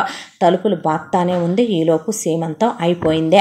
అయిపోయిన తర్వాత ఇటోళ్ళు అటు వెళ్ళాక నీరజని బ్యాగులో బట్టలు సర్ది జుట్టు పట్టుకొని ఇంట్లో నుంచి పోవే బయటికి అన్నాడు మహేంద్ర. అనేపాటికి పిచ్చిగా ఉందా నీకు అంది. ఎవరికే పిచ్చిగా ఉంది, ఒళ్ళు బలిసిన మాటలు నోటికి ఎంత మాట్లాడితే అంత వచ్చినాయి అనుకో, నా సంగతి బాగా తెలియదు నీకు. ఈ ఇంటికి ఒక సంస్కారం ఏడిసింది, ఈ ఇంటికి కొన్ని పద్ధతులు ఏడిసినాయి. ఏ రోజైతే నువ్వు ఇలాంటి మాటలు మాట్లాడటం మొదలు పెట్టావో ఆ రోజునే నిన్ను మీ పుట్టింటికి పంపించకపోవటం నేను చేసిన పెద్ద తప్పు అని అత్తామావగారుల కబురు పెట్టేసరికి వాళ్ళు వచ్చారు. అక్కడికే నీరజ వాళ్ళ అన్నయ్య వదిన కూడా వచ్చారు. ఏమైందంటే జరిగిన విషయం చెప్తే ఏమే పిచ్చిగా ఉందా, ఒళ్ళు బలిసిందా నీకు, అల్లుడిని పట్టుకొని ఏం మాటలవి, తోడుకోడళ్ళను పట్టుకొని అత్తామామలను పట్టుకొని ఏం మాటలవి, కండకావరంతో కొవ్వెక్కి మాట్లాడుతున్నావా, అత్తామామల కాళ్ళు పట్టుకొని క్షమాపణ చెప్పి తోడుకోడళ్ళకి మరుదులకి సారీ చెప్పి నీ మొగుడికి సారీ చెప్పి మూసుకొని వెళ్ళి కాపురం చేసుకోపో అంటే, వాడికి నేను అక్కర్లేనప్పుడు వాడు నాకు అక్కర్లేదు, వాడు అంతోటి మగాడైనప్పుడు వాడు నన్ను వదిలేయాలని డిసైడ్ అయినప్పుడు నేను వాడిని వదిలేస్తాను, నాలోనే ఆడతనం లేదా వాళ్ళలోనూ మగతనం లేదని నేను కోర్టుకు ఎక్కుతాను, నేను విడాకులు తీసుకుంటాను, వీళ్ళందరినీ గృహహింస చట్టం డొమెస్టిక్ వైలెన్స్ పెట్టి వీధికి ఎక్కిస్తాను, నేను మాత్రమే ఊరుకుంటానా, పిల్లలు పుట్టలేదని నన్ను హెరాస్ చేసి టార్చర్ చేశారని చెప్తాను, లోపం నాలోనే ఉందని నన్ను నరకం పెట్టారని చెప్తాను, నేను ఇంకొకరిని పెళ్లి చేసుకొని వీడి కళ్ళ ముందే పిల్లల్ని కానీ తిరగకపోతే నా పేరు నీరజే కాదంటే, అక్క పిచ్చి పట్టిందా నీకు, ఏంటి ఆ మాటలు, అత్తయ్య మామయ్య ఉన్నారని కూడా చూసుకోకుండా అలా మాట్లాడుతున్నావు, ఎవరత్తయ్య ఎవరికి అత్తయ్య, ఎవరు మామయ్య ఎవరికి మామయ్య, అసలు నువ్వే వత్తవే మా విషయాల్లో కలగజేసుకోవటానికి మొగుడు పెళ్ళాల మధ్య, అది అక్కడ దాకా వస్తే నాకు బదులు నువ్వు వెళ్తావా నా మొగుడు గదిలోకి అనేసరికి మహేంద్ర తీయాల్సింది కాస్త నీరజ వాళ్ళ అన్నయ్య దవడ పగలగొట్టాడు నీరజదే. దాంతో నోటికి ఎంత వస్తే అంత వాగితే నరికి పోగులు పెడతా అన్నయ్య అనేసరికి చానోర్వై తప్పుడు దానా, అసలు ఆ మాటలైనా మాట్లాడాల్సిందే, బుద్ధి తక్కువ దానా, ఏదొస్తే అది నోటికి ఎలా తయారయ్యావంటే సాగుపోయావా దేంట్లో ఉన్న దూకే అనేసరికి అసలు నువ్వేనా అంద నీరజ వాళ్ళ వదిన, ఏం పుట్టిందే నీకని బాధపారేసింది నీరజ వాళ్ళ అమ్మ. దాంతో నేను పుట్టింటికి వస్తానంటే మేము అన్నారు వాళ్ళు, తీసుకెళ్ళకపోతే నేను ఈ ఇంటి ముందే ఉరిపోసుకొని చస్తాను, వద్దత్తయ్య తీసుకెళ్ళిపోండే అని వెళ్ళవే అని పంపించేశాడు మహేంద్ర. అక్క సారీ చెప్తే పోయేదానికి బావకి ఎందుకు ఇంత పెద్ద చేస్తున్నావు, అబ్బో పతివ్రతలు వచ్చారమ్మా, అవునులే మీకు మొగుళ్ళు ఉన్నారు పక్కన, మీకు పక్కలో పిల్లలు ఉన్నారు చక్కగా పొత్తిళ్లల్లో, నా బతుకేగా ఒడి నిండని బతుకు, నా బతుకేగా అమ్మ అనిపించుకొని బతుకు, నా బతుకేగా మొగుడికి నోచుకొని బతుకు, మొగుడి మొగుడి ప్రేమకు నోసుకొని బతుకు, మీ మొగుళ్ళు మీరు మెట్లు దిగుతుంటే కాళ్ళు ఎరిగిపోతాయని అడుగులకు మడుగులు ఎత్తుతారు, ఈ మూర్ఖుడు నన్ను పట్టించుకున్నాడా ఏ రోజైనా అనేపాటికి ఉసే ఉసే ఉసే పురుగులు పడి సస్తావు పాపిష్టిదానా, అల్లుడు నిన్ను ఎలా చూస్తాడో ఊరంతా తెలిసే, ఏ నీకు తెలీదా అంద నీరజ అనేసరికి కొట్టుకుంటూ వాళ్ళు పుట్టింటికి తీసుకెళ్ళి మేము సర్ది చెప్పి పంపిస్తాం బాబు, క్షమించండి అని వీళ్ళందరినీ క్షమాపణలు అడిగి మరీ పోయారు వాళ్ళు. ఈలోపు ఇక ఇల్లంతా ఇలా అయిపోయేపాటికి ఇంటిళ్ళపాటికి మనశ్శాంతి లేకుండా అయిపోయిందే. జయప్రద వెళ్ళి బ్రతిమలాడదామనుకుని ఏమైందే నీకు, ఏ దెయ్యం పట్టిందే, ఏ పిచ్చి పట్టిందే, ఎందుకు ఇలా తయారయ్యావే, ఎవరైనా ఏమైనా చెప్పారా, చెప్పుడు మాటలు విన్నావా, ఏమ్మా ఎప్పుడన్నా నిన్ను నేను కోడల్లా చూశానంటే మీ పెద్దరికానికి మర్యాదిస్తున్నాను, ఇంకా ఎక్కువసేపు ఉంటే అది కూడా ఇవ్వను, వెళ్ళిపో ఇక్కడి నుంచి అనేసేపాటికే అత్తగారితో అలాగైనా మాట్లాడేదని దవడ బగలగొట్టాడు వాళ్ళ నాన్న. ఇవి వచ్చి మరి నన్ను కొట్టడానికే వస్తున్నారా అందే. ఆ తర్వాత ముగ్గురు మరుదులు వెళ్ళారు. అసలు నేను మీకేమవుతానో, ఇంకొకసారి వచ్చారంటే మాత్రం మీ మొహాలు కూడా చూడటం నాకు ఇష్టం లేదు, మర్యాదగా ఉండదు మీకు అనేసిందే. తోడుకోడళ్ళు ఫోన్ చేస్తే ఫోన్ ఎత్తదో. ఇక మహేంద్ర కానీ జయచంద్ర కానీ కదలలేదు. ఆ తర్వాత తోడుకోడళ్ళు ముగ్గురు వెళ్తే ఎందుకు లేమనమని సంస్కారం వహించి ఊరుకుంటున్నాను, లేదంటే కనుక మిమ్మల్ని చాలా మాట్లాడాల్సి వస్తుంది నా నోటితో, మర్యాదగా పోండి ఇక్కడి నుంచి అనేసిందే. దాంతో వెళ్ళిన వాళ్ళందరూ వెనక్కి తిరిగి వచ్చేశారు. అయినయ సన్మానాలు అన్నాడు మహేంద్ర. అది కాదు, ఇంకొకసారి ఈ ఇంట్లో నుంచి నాన్నగారికి నాకు చెప్పకుండా అమ్మతో సహా మీలో ఎవరు వెళ్ళినా సరే నేను మళ్ళీ ఈ ఇంట్లో ఉండను అన్నా అన్నారు తమ్ముళ్ళు. ఏరా, దాన్ని వదిలేసి నేను ఇంకో పెళ్ళేం చేసుకోనులే, ఈ జన్మకి ఈ జీవితానికి బాగా బుద్ధి చెప్పింది కదా, ప్రేమించినందుకు పెళ్లి చేసుకున్నందుకు జన్మకు సరిపడా చెప్పు దెబ్బలు ఒకసారి తింటే చాలు, నా జీవితం ఇప్పటికి తగలడింది చాలు, మళ్ళీ ఇంకా తగలడాల్సిందే ఉంది, మీరు కూడా ఉన్న కాస్త పరువు తీయబాకండ్రా అనేసి అక్కడి నుంచి తండ్రి కొడుకులు వెళ్ళిపోయారు. ఆ తర్వాత ఒక రోజున మన కులదేవత గుడికి వెళ్ళొద్దాం పదా, నా మనసేం బాగాలేదని వాళ్ళ సొంతూరు జయప్రదం తీసుకొని జయచంద్ర పొద్దున్నేనే ఆయన గుడికి వెళ్ళిపోయాడు. ఆ తర్వాత ఈ ఎటు మైథిలికి నెలలొచ్చాయి కాబట్టి 4 రోజుల నుంచి మైథిలిని ఇంకా షోరూమ్ దగ్గరికి రావద్దని మేము చూసుకుంటాంలే మనమని తోడుకోడళ్ళు వాళ్లే వెళ్ళటం మొదలుపెట్టారు. అయితే మైథిలి ఒక్కటి ఇంట్లోనే ఉంది. ఆ రోజు మహేంద్రకి బాగా తలనొప్పిగా ఉండి ఆ రోజు వాళ్ళ పెళ్లి రోజు కావటం వల్ల నీరజ జ్ఞాపకం వచ్చి 7 సంవత్సరాలుగా కలిసున్న బంధాలు, ఒక మనిషితో ముడివేసుకుపోయిన బాంధవ్యాలు, ఆ మనిషి వెళ్ళిపోయినా వాటిని తెంచేసుకోలేని మమతానురాగాలు ఉన్న మనుషులు, దాంతో మనసంతా అల్లకల్లోలంగా అనిపించే అలా రూమ్లో ఉండిపోయాడు. ఎటు వాళ్ళటు షోరూములకి ఆఫీసులకి వెళ్ళిపోయారు. వెళ్ళిపోయిన తర్వాత మైథిలికి వాళ్ళ అమ్మగారు ఫోన్ చేస్తే మాట్లాడుతూ ఉంది మైథిలే. ఈలోపు ఇదే అదననుకున్న సుష్మ మహేంద్ర తలపోటుగా ఉంది, నాకు కాస్త కాఫీ కావాలని పనమ్మాయిని అడిగితే పనమ్మాయి కాఫీ కలిపి అక్కడ పెడితే ఇదిగో ఎవరో వచ్చినట్టున్నారు చూడు అంది సుష్మ. ఎవరమ్మా అంటే చూడు అనేసరికి ఇక అటు వెళ్ళింది.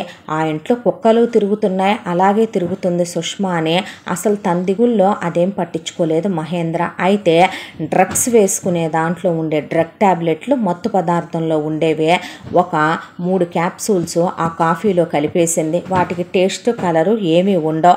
ఆ తర్వాత పాపం తెలియని పనమ్మాయి మహేంద్రకి ఇచ్చేసింది. ఆ కాఫీ తాగిన మహేంద్రకి కాసేపట్లోనే తలంతా బరువెక్కిపోయి మనిషి ఒళ్ళు కదిలించలేనంత బరువు అనిపించేసి మనిషి బయటికి పిలుద్దామన్నా సరే మాట రాక అలాగే మంచం మీద వాలిపోయాడు. ఇదే అదననుకున్న సుష్మ గదిలో దూరి తలుపులు గడేసిందే. తలుపులు గడేసిన తర్వాత బావగారికి ఏమైనా కావాలేమో, ఇందాక తలనొప్పిగా ఉందమ్మా అన్నారు, కాస్త కాఫీ అన్నా కలిపించి పంపితే పోద్దేమోనని మైథిలి కిందకి దిగి ట్యాబ్లెట్ ఇస్తాను ఫస్ట్, ఈలోపు కాఫీ పెట్టించవచ్చు అని ట్యాబ్లెట్ తీసుకొని బావగారి గది దగ్గరికి వచ్చిందల్లా లోపల నుంచి రా నన్ను పట్టుకో, రా నన్ను దగ్గరికి తీసుకో, నేను నీ నీరజని అంటున్న మాటలు విని నీరజ అని ఒక్కసారిగా తలుపు కొట్టి అక్క అక్క బావగారు అనేసరికి అసలు లెక్క చేయకుండా తలుపులు కూడా తీయటంలేదు సుష్మ.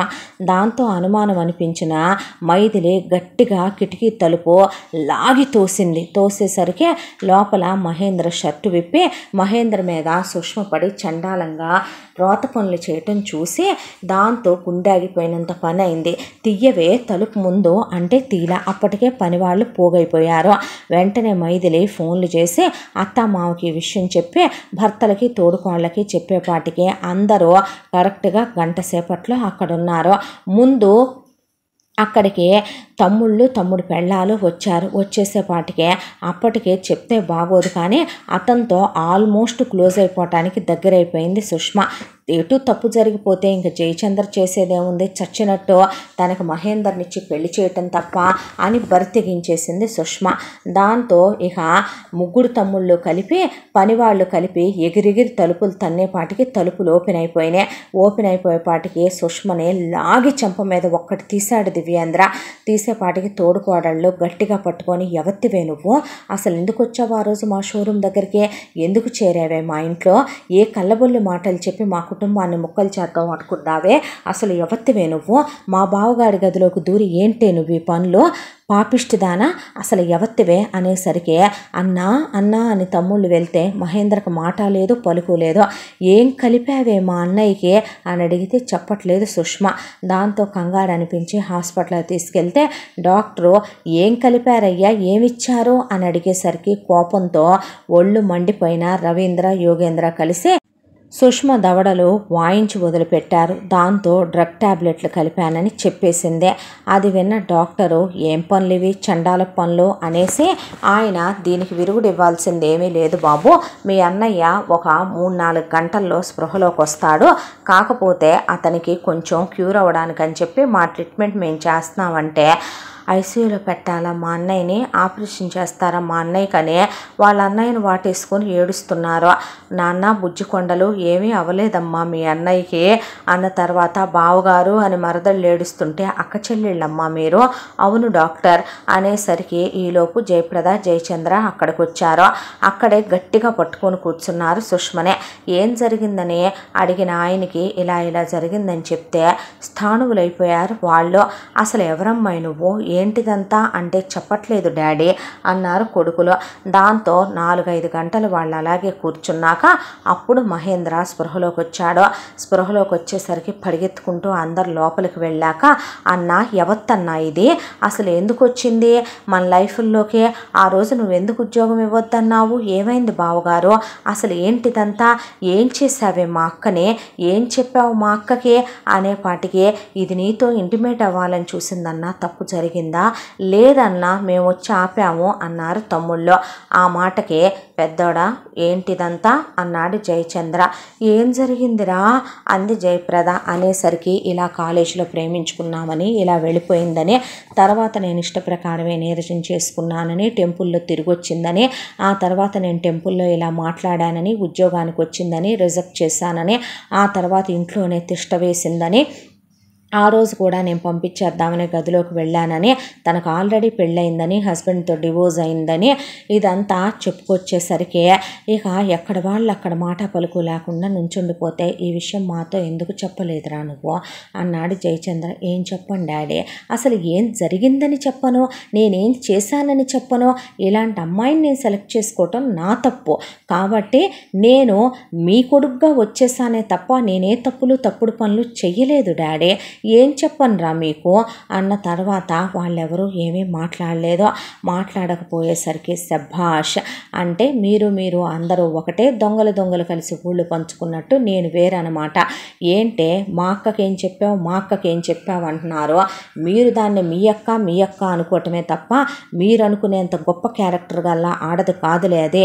ఏ మహేంద్ర ఒక్క మాట అడుగుతాను స్ట్రైట్గా చెప్పు, అన్నాళ్ళు మనం ప్రాణానికి ప్రాణంగా ప్రేమించుకున్నాం కదా, నువ్వంటే నాకు ఎంత ఇష్టంరా, నీ పెళ్ళాం ఫిగరు నా పక్కన 1% అన్నా ఉంటుందా? నేను ఎంత అందంగా ఉంటానో అలాంటిది ఎన్నోసార్లు హక్ చేసుకుందాం, కిస్ చేసుకుందాం, అవసరమైతే ఇంటిమేట్ అవుదామంటే నాతో ఒక్కసారి క్లోజ్ అయ్యావా నువ్వు?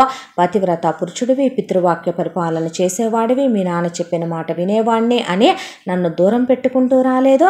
అలాంటిది నీ పెళ్ళాంతో ఎలా క్లోజ్ అవుతున్నావురా రోజు? అది ఆడదే అయితే నాకు ఇంకా సుఖం చాలట్లేదు, పిల్లలు కావాలి, ఇంకా సుఖపెట్టని బరితెగిచ్చి నిన్ను అడుగుద్దా? దానిలో లోపం ఉందని తెలిసి కూడా అది అంత బరితెగించి నిజంగా తోడుకోడళ్ళ మంచి ఉన్నతి కోరేదే అయితే మడుదల గదుల్లోకి అది అంత బీభత్సంగా వెళ్ళేసి వస్తుంది నీ పెళ్ళాం బయటికి. దాన్ని తోడుకోడళ్ళు ఏ రోజు ఏమీ అన్నది లేదు. మా అక్క మా అక్క మా అక్క నిదైపోతున్నారే, నేను చెప్పానే అనుకోండి, వినేంత అమాయకురాలా అది? లోకజ్ఞానం లేనిదా అది? పిచ్చిదా అదే? అలాంటిదే నీ పిల్లలా వాళ్ళ పిల్లలా, నీకు పుట్టారా వాళ్ళకు పుట్టారా అని ఎలా అడిగారు? నాకు అర్థం కాని విషయం. ఇక ఈవిడ గురించి అంటారా? మీ అత్తగారి గురించే.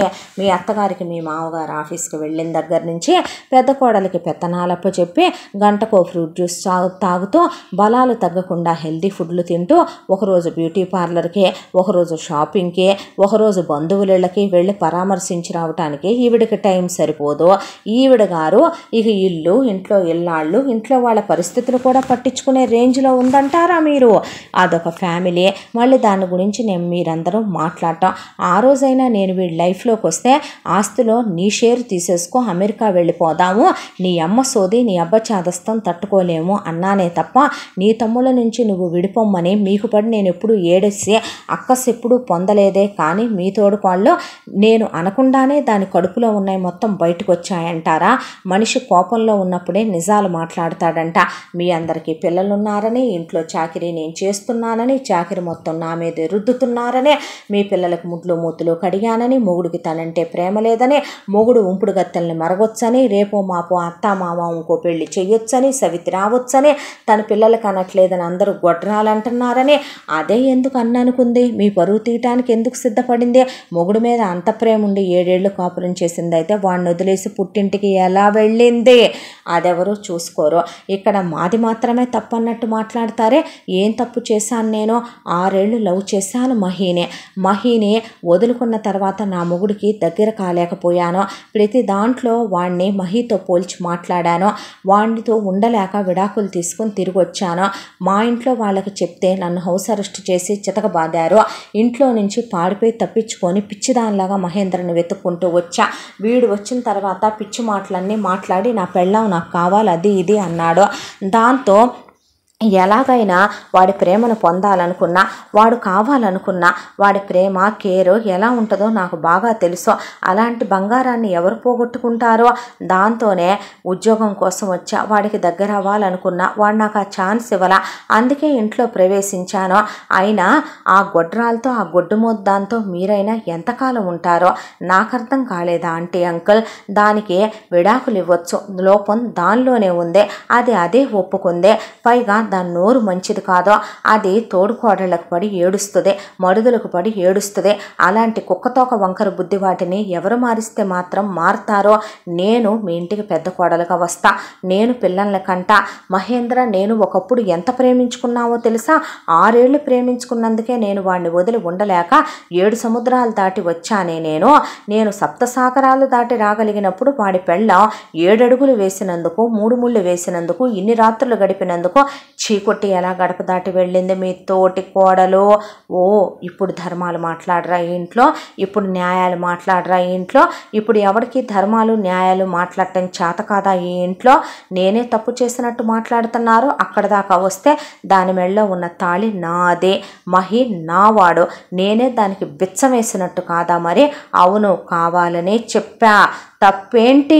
అది అసలు దాని ప్రేమ ఎంత, అది ఎంతవరకు తాళగలుగుద్ది? జస్ట్ అది ఒక్కసారి చెప్తేనే లూజ్ అయిపోయిన లూజ్ క్యారెక్టర్ దాంది, చీప్ క్యారెక్టర్ దాంది, characterless ఆడదది.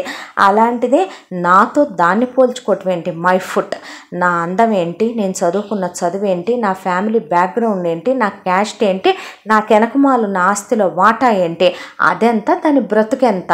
Care of ప్లాట్ఫామ్ది, care of ఫుట్పాత్ది, అది చదువుకుంది ఇంటరు. అయినా సరే మామ తోడుకోళ్లతో కలిపి ప్రతి నెల 2 లక్షలు వేస్తున్నాడని దానికి అది కనపడిందా? అత్తంటే విలువ ఉందా, మామంటే గౌరవం ఉందా?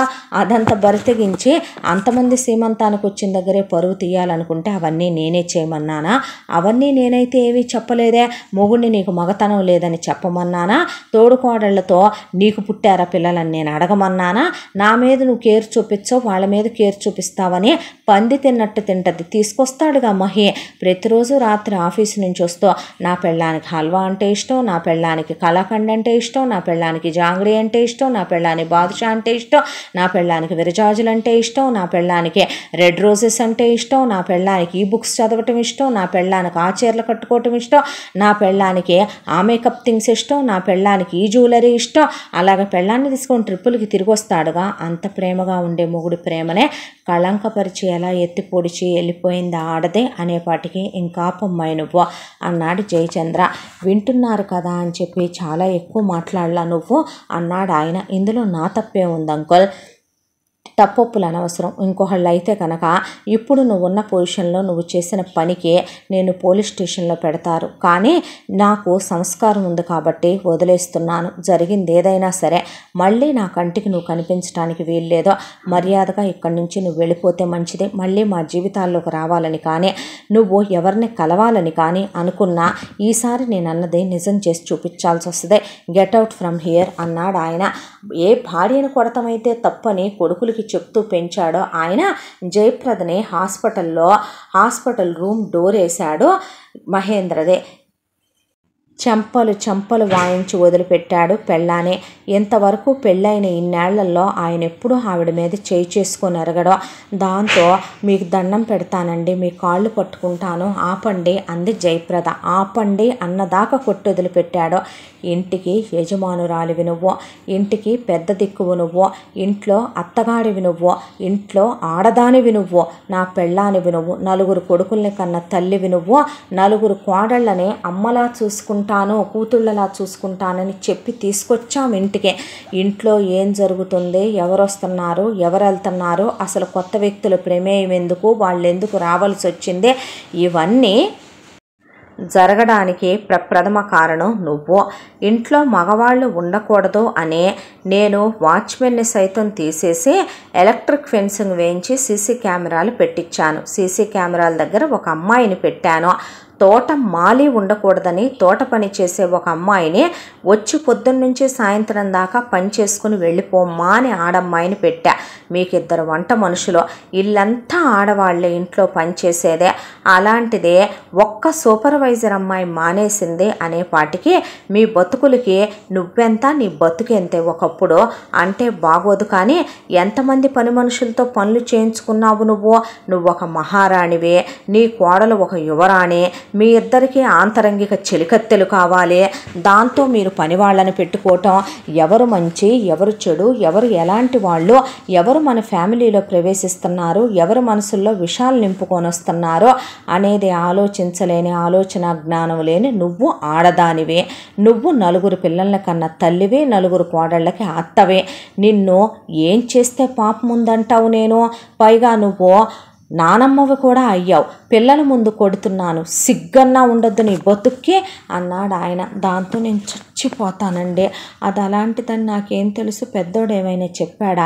ఏమని చెప్తాడో, ఏం చేశాడని చెప్తాడో? ఓహో, అంటే ప్రతి కొడుకు నీ దగ్గరకు వచ్చే అమ్మ మాకు ఫలానా అమ్మాయిని చూస్తే అట్రాక్షన్ కలిగింది, దాంతో మేము ఆ అమ్మాయికి ఫలానా టైంలో ఐ లవ్ యూ చెప్పాం, ఆ తర్వాత ఆ అమ్మాయికి మాకు ఫలానా ఇష్యూస్ జరిగినాయి కాబట్టి వాళ్ళు వెళ్ళిపోయారు, ఇంతవరకు చెప్తే చాలా. లేదంటే మా భార్యలతో మేము రాత్రికి గదిలోకి వెళ్ళి పొద్దున్నే గదిలో నుంచి బయటకు వచ్చిందాకా ఏమేం జరిగినాయో ఒకసారి చెప్తాం వినమని మొత్తం చెప్తే వింటావా? ఏం మాటలండి అవి? మరి లేకపోతే ఏంటి చెప్పేది? వాళ్ళు చెప్పకుండా తెలుసుకుంటేనే కదా నిన్ను అమ్మవంటారు. ఇంట్లో అన్ని వ్యవహారాలు చూసుకునేది నువ్వు. ఎవరెవరు గదుల్లోకి వెళ్తున్నారు? నువ్వు ఆంటీవా?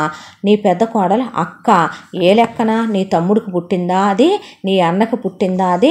ఒక్కొక్కళ్ళ జీవితాల్లో ఒక్కొక్కళ్ళు వచ్చి వెళ్ళిపోతూ ఉంటారు పీడకలల్లాగా. వాళ్ళనే గుర్తుపెట్టుకొని జీవితాలు నాశనం చేసుకునేంత ఈ జనరేషన్ మగపిల్లలు కానీ ఆడపిల్లలు కానీ ఉన్నారా? అది నువ్వు తెలుసుకోవద్దా?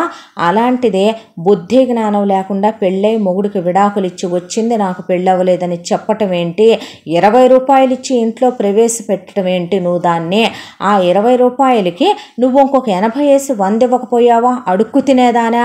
అయ్యేం పనులే తీసుకొచ్చి ఇళ్లలో పెట్టడం, పనికి మాలిందానా అనే పాటికే ఇక భయపడిపోయింది జయప్రద. ఆ తర్వాత మహేంద్రని తీసుకొని ఇంటికి వెళ్ళాక బావగారు జరిగిందంతా మేము రికార్డ్ చేసాం, అక్క చూపించి చెప్పి తీసుకొద్దాం రండి అంటే రా అన్న వెళ్దామన్నాక నా ప్రాణం పోయినా నేను రానన్నాడు మహేంద్ర. అదేంటన్నా అంటే, ఒరే 7 సంవత్సరాల కాపురం, నిజంగా నన్ను అర్థం చేసుకున్నదే అయితే, నిజంగా నన్ను ప్రేమించిందే అయితే నన్ను వదిలి వెళ్ళిపోద్దా? ఒక్కసారి ఖరీదు ఎంతరా? అది చెప్పలేకపోయిందంటావా? ఇంకో విషయం ఏంటో తెలుసా? ఏ ఫ్యామిలీ కోసమైతే, ఏ నా అనే వాళ్ళ కోసమైతే నేను సుష్మను వదిలేసుకున్నానో ఆ ఫ్యామిలీలో అది కూడా ఉంది కాబట్టే దాని మనసు ఎక్కడ బాధపడుద్దోనని నేను గతాలు చెప్పలేదో, దాని మనసు మీద ఏ చిన్న మచ్చ పడకూడదు, చిన్నపిల్ల లాంటి మనస్తత్వం కల్లా కపటం లేందని సుష్మని గెంటేద్దాం అనుకున్నాను. నాకే విలువ లేకుండా చేసేసి పోయింది ఇవాళ రోజున. నేను వెళ్ళను, అమ్మా నాన్న మీరు వెళ్ళొద్దు, మీరు వెళ్తే నేను ఊరుకోను అనేశాడు మహేంద్ర. ఎటు వాళ్ళు అటు వెళ్ళిపోయిన తర్వాత తోడుకోడళ్ళు ముగ్గురు కలిసి అక్క ఫోన్ చేయవే, అక్క చెబుదాం అని ఫోన్ చేస్తే ఎత్తలేదు నీరజ. ఎత్తి సావట్లేదే అంటే, ఓ పని చేస్తానైతే, నేను కడుపుతో ఉన్నాను కదా, నన్ను రానిస్తుందిలే, నన్నేమీ అనదులే, కడుపులో బేబీ ఉంది కదా, నేను వెళ్ళి ఎలాగైనా సరే బేబీ పెద్దమ్మను కావాలంటుందని అవసరమైతే కాళ్ళు గడ్డాలు పట్టుకొని జరిగిందంతా చూపించి ఎక్స్ప్లెయిన్ చేసి అక్కని మార్చి నేను తీసుకొస్తాగా అంటే, వాళ్ళకి లేడీ డ్రైవర్ ఉంది, ఆ అమ్మాయికి ఇచ్చి జాగ్రత్తగా తీసుకెళ్ళి వచ్చేటప్పుడు జాగ్రత్తగా తీసుకురా అక్కతో సహా అని చెప్పి పంపించేసి వీళ్ళు షోరూమ్కి వెళ్ళిపోయారు. ఆల్రెడీ మగాళ్ళు ఎప్పుడో ఫ్యాక్టరీకి వెళ్ళిపోయారు. జయప్రద జయచంద్ర కొట్టిన దెబ్బలకి పూజ గదిలోంచి అసలు బయటికి కూడా రావట్లా, పూజ గదిలో కూర్చుండిపోయిందే. మైథిలి డైరెక్ట్గా నీరజ వాళ్ళ ఇంటి దగ్గరికి వెళ్ళింది. రామ్మ ఎలా ఉన్నావు తల్లి, కాన్పు ఎప్పుడు వచ్చుద్దన్నారు అని నీరజ వాళ్ళ అమ్మ పిలిస్తే వాళ్ళ వదిన రా మైథిలి అని, వాళ్ళ అన్నయ్య అలాగే వాళ్ళ నాన్నగారు అప్పుడే వచ్చి బాగున్నావా తల్లి అని పలకరిస్తే బాగున్నాను అక్కేదే కనిపించట్లేదు అని అడిగింది మైథిలి. వాళ్ళని అడిగేసరికి అప్పుడు నీరజ వాళ్ళ వదిన ఏమీ లేదు అంటే చిన్న ఇష్యూ జరిగింది అంది. ఏమైంది అని అడిగింది మైథిలి. ఏమీ లేదురా, వచ్చిన దగ్గర నుంచే నన్ను మీరు గొడ్రాలనే కదా అన్నట్టు లేకుండా అన్నారు, మీరు కూడా పుట్టింటి వాళ్ళై ఉండి హాస్పిటల్కి తీసుకెళ్ళలేదు, నా మొగుడు నన్ను మోసం చేశాడు, ప్రేమిస్తే నన్ను గెంటేశాడు, నా అత్తమామలో స్వార్థపరులైపోయారు కాబట్టి నా గురించి పట్టించుకోలేదు, నా తోడుకోడళ్ళు ఎవరూ పట్టించుకోలేదని రోజు గీతాపారాయణంలో పొద్దున్న లేచిన దగ్గర నుంచి రాత్రి నిద్రపోయిందాకా అంటూనే ఉంది నీరజ. అత్తయ్య కాపురానికి వెళ్ళమని ఎన్నిసార్లు చెప్పినా కాదు కూడదు అని ఇక అత్తయ్య మీదకి ఎదురు తిరిగిపోయి, ఇద్దరు పిల్లల్ని కన్నా గొడ్రాలివే నువ్వు అని అడిగేపాటికి అత్తయ్యకి ఒళ్ళు మండిపోయి నన్ను అలా బాత్రూంలో స్నానానికి వెళ్ళనిచ్చి రోకలి బండ రోలు తీసుకొని వెళ్ళి బండ పెట్టి చెత్త కొట్టేసి రోలు పెట్టి నెత్తి మీద బాధేసి వచ్చారు మైథిలి.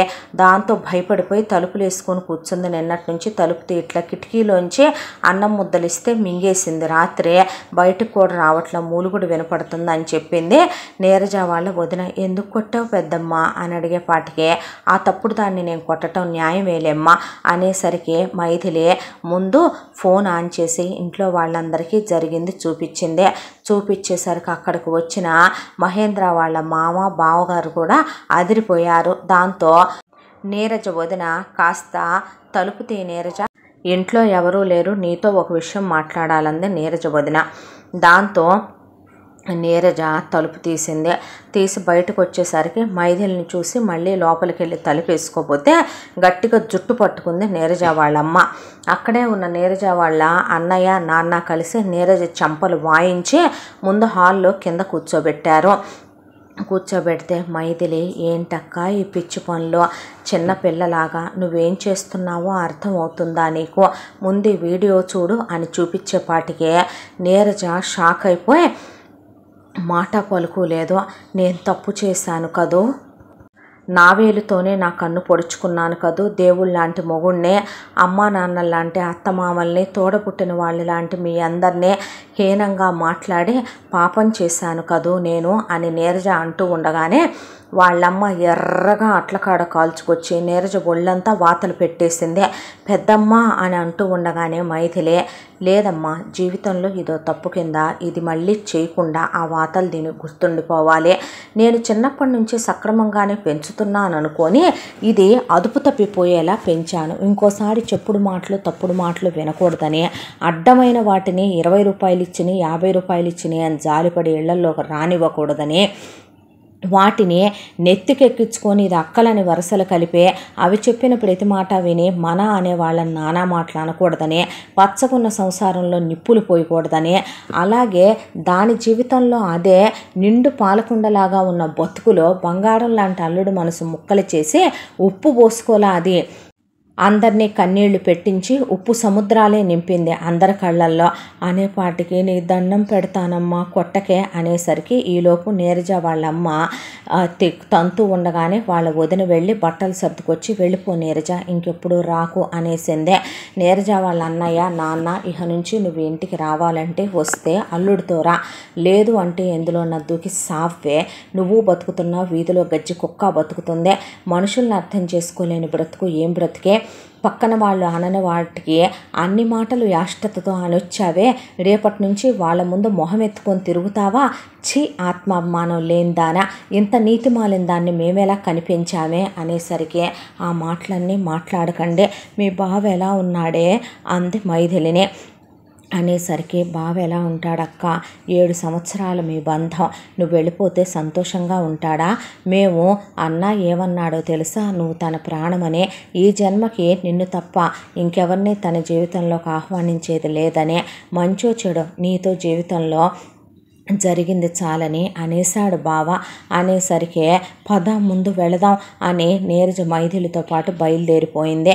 బయలుదేరిపోతే వీళ్ళు వస్తున్న దారిలో ఇక రోడ్డుకి రాళ్ళు అడ్డు పెట్టున్నాయి. డ్రైవర్ అమ్మాయి రాళ్ళు అడ్డు పెట్టుంచారు మేడం, నేను వెళ్ళి తీసేసి వస్తానంటే సరే పో అంది నీరజ. అయితే ఈలోపు ఎవడో కారులో డ్రైవింగ్ సీట్లో ఎక్కేశాడు. ఎక్కేసి కారు ఫాస్ట్గా పోనిస్తుంటే ఎవరు నువ్వు అంది మైథిలి. అనేసరికి మీతో నాకు ఏ గొడవ లేదండి, మీరు మాట్లాడొద్దు, నేను డీల్ మాట్లాడుకుంది దీనిపైకి పంపించాలనే, దీన్ని పంపించేసి దీని శవం మీకు అప్పచెప్పి వెళ్ళిపోతాను, మీరు కడుపుతో ఉన్నారు, జాగ్రత్త కూర్చోండి అన్నాడు వాడు. అనేసరికి ఈలోపు మైథిలి వెంటనే చేతిలో ఫోన్ తీసుకొని ఇక యోగేంద్రకి మెసేజ్ చేసి లైవ్ లొకేషన్ని షేర్ చేసి ట్రాక్ కూడా ఆన్ చేసి పెట్టేసింది ఫోన్లో. దాంతో అక్కడి నుంచి వాళ్ళంతా అన్న ఇలా ఇలా జరిగిందంట అంటే, జయచంద్ర అసలు మైథిలి ఎందుకు వెళ్ళింది అంటే మేమే పంపాం అనేసరికి, ఒక పని చేయరే మీరు అని మహేంద్ర, చేసేదేముంది పదరా, నీ వైఫ్ కడుపుతో ఉందగా, అదేంటన్నా వదినలేదా, దాన్ని ఎవడేం చేసుకుంటాడురా, అది తిప్పి మర్డర్ చేయకపోతే నయమే, వాడిని కూడా 4 ముక్కలు అడిగిందంటే గుండెకి సస్తాడు వాడు కూడా, పదమని బయలుదేరారు వీళ్ళు. ఈలోపు వాడు కారు ఒక చోట ఆపి నీరజని దిగవే కిందకి అనేసరికి, ఎవడ్రా నువ్వు, నేను నీకేం అన్యాయం చేశాను అంటే, సుష్మా మేడం జీవితంలోకి వెళ్తావా, సుష్మా మేడం మహీసార్ని లవ్ చేస్తుంటే నువ్వు వాళ్ళిద్దరి మధ్యలో నీకేం పననే, మర్యాదగా ఈ విడాకుల నోటీస్ మీద సంతకం పెట్టి నీ దారిని నువ్వు వెళ్ళిపో, లేదంటే అనేలోపు సుష్మ అక్కడికి వచ్చిందే. వస్తే ఏంటే ఇదంతా అనేసరికి నీరజని ఐహిల్ చెప్పు తీసి దవడలు వాయించి, ఇవన్నీ ఎందుకో తెలుసా, ఒకటి నువ్వు మహేంద్రని పెళ్లి చేసుకున్నందుకో, 2 మహేంద్రన్ నువ్వు అవమానించినందుకో, అనుమానించినందుకో, అతన్ని హర్ట్ చేసినందుకో, అతన్ని అందరిలో దెప్పినందుకో, మగాడు కాదన్నందుకో, నువ్వు అతన్ని కించపరిచినందుకో అని పడేసి చితక్కొట్టి వదిలిపెట్టింది సుష్మ. దాంతో నీరజకి నోట్లోంచి మాట రాలా. ఆ తర్వాత సుష్మని ఒక్క తోపు తోసేసి మైథిలి నీరజని తీసుకొని పరిగెత్తుతూ ఉండగా, నాకు పడాల్సిందేలే, నాకు అవ్వాల్సిందేలే అని అనుకుంటూ ఉండగా మైథిలికి పెయిన్ స్టార్ట్ అయినాయి. ఈలోపు బయలుదేరిన వాళ్ళంతా లొకేషన్కి వచ్చి అక్కడే ఉన్న ఆ డ్రైవర్ గాడిలాగా ఉన్న గుండాగాడిని పట్టుకొని చితకబాది సుష్మను పట్టుకొని పోలీసులకు అప్పచెప్పేశారు. అప్పచెప్పి వీళ్ళ కోసం వెతుకుతూ ఉండేసరికి ఒకవైపున మైథిలికి బ్లీడింగ్ అయిపోవటం స్టార్ట్ అయింది. దాంతో వదినా వదినా అని కేకలు పెట్టుకుంటూ ఇక మైథిలి మైథిలి అని అరుచుకుంటూ వచ్చేసరికి ఎవరో గట్టిగా కొట్టినట్టు అనిపించింది. అయితే ఆ దెబ్బ నీరజ మీద పడాల్సిందే. మైథిలి అడ్డం పడిపోయింది. సుష్మ పెట్టిన ఇంకో గుండావాడు. దాంతో మైథిలి పొట్టకి, మైథిలి తలకి, మైథిలి చేతికి దెబ్బ తగిలింది. ఇక వాణ్ణి కూడా పట్టుకొని కొట్టి పోలీసులకు అప్పచెప్పిన తర్వాత వీళ్ళిద్దరిని హాస్పిటల్ దగ్గరికి తీసుకొస్తే, నీ బిడ్డ ప్రాణానికి నా బిడ్డ ప్రాణం అడ్డు, నీ బిడ్డకి ఏమీ కాదురా అంది యోగేంద్రతో. వదిన పిచ్చి మాటలు మాట్లాడుకో, బిడ్డ పోతే ఇంకో బిడ్డ వస్తుంది, నేను తన గురించి ఆలోచిస్తున్నాను వదిన అన్నాడు యోగేంద్ర. అనేసరికి ఆ అమ్మాయికి సిజేరియన్ చేసి పాపని బయటికి తీశారు. తల్లి బిడ్డ క్షేమం అన్నాక జయప్రదకి జయచంద్రకి ప్రాణాలు తిరిగొచ్చినాయి. ఆ తర్వాత ఇంతకీ ఈ దరిద్రపదేది అని నీరజ వాళ్ళ అమ్మ నాన్న అన్న వదిన అక్కడికి వస్తే కింద మహేంద్ర కాళ్ళు పట్టుకొని కూర్చుంది నీరజ. ముందు నా కాళ్ళు వదులు, లేను ముందు పైకి అన్నాడు మహేంద్ర. నేను తప్పు చేశాను, నన్ను క్షమించు, నేను క్షమించరాని తప్పు చేశాను, ఇంకెప్పుడు అలాంటి తప్పు చేయను, నన్ను మన్నించు అనేసరికి దేనికి మన్నించాలమ్మా నిన్ను, ఏ విషయంలో మన్నించాలి అన్నాడు జయచంద్ర. మావయ్య అంటే ఏ రోజైనా నిన్ను నేను కోడల్లా చూశానా అమ్మ, కూతుర్లా తప్ప? ముగ్గురు కోడళ్లతో పాటు సమానంగా పెద్ద కోడలు కూడా ఇంట్లో కష్టపడుతుందని నీ అకౌంట్లో కూడా నీ ఖర్చులకి ప్రతి నెల 2 లక్షలు వేయించాను. నీకు ఒక కారు, దానికి ఒక లేడీ డ్రైవర్ని పెట్టాను. ఏ రోజైనా నిన్ను వేరుగా మీ అత్తయ్య చూసిందా?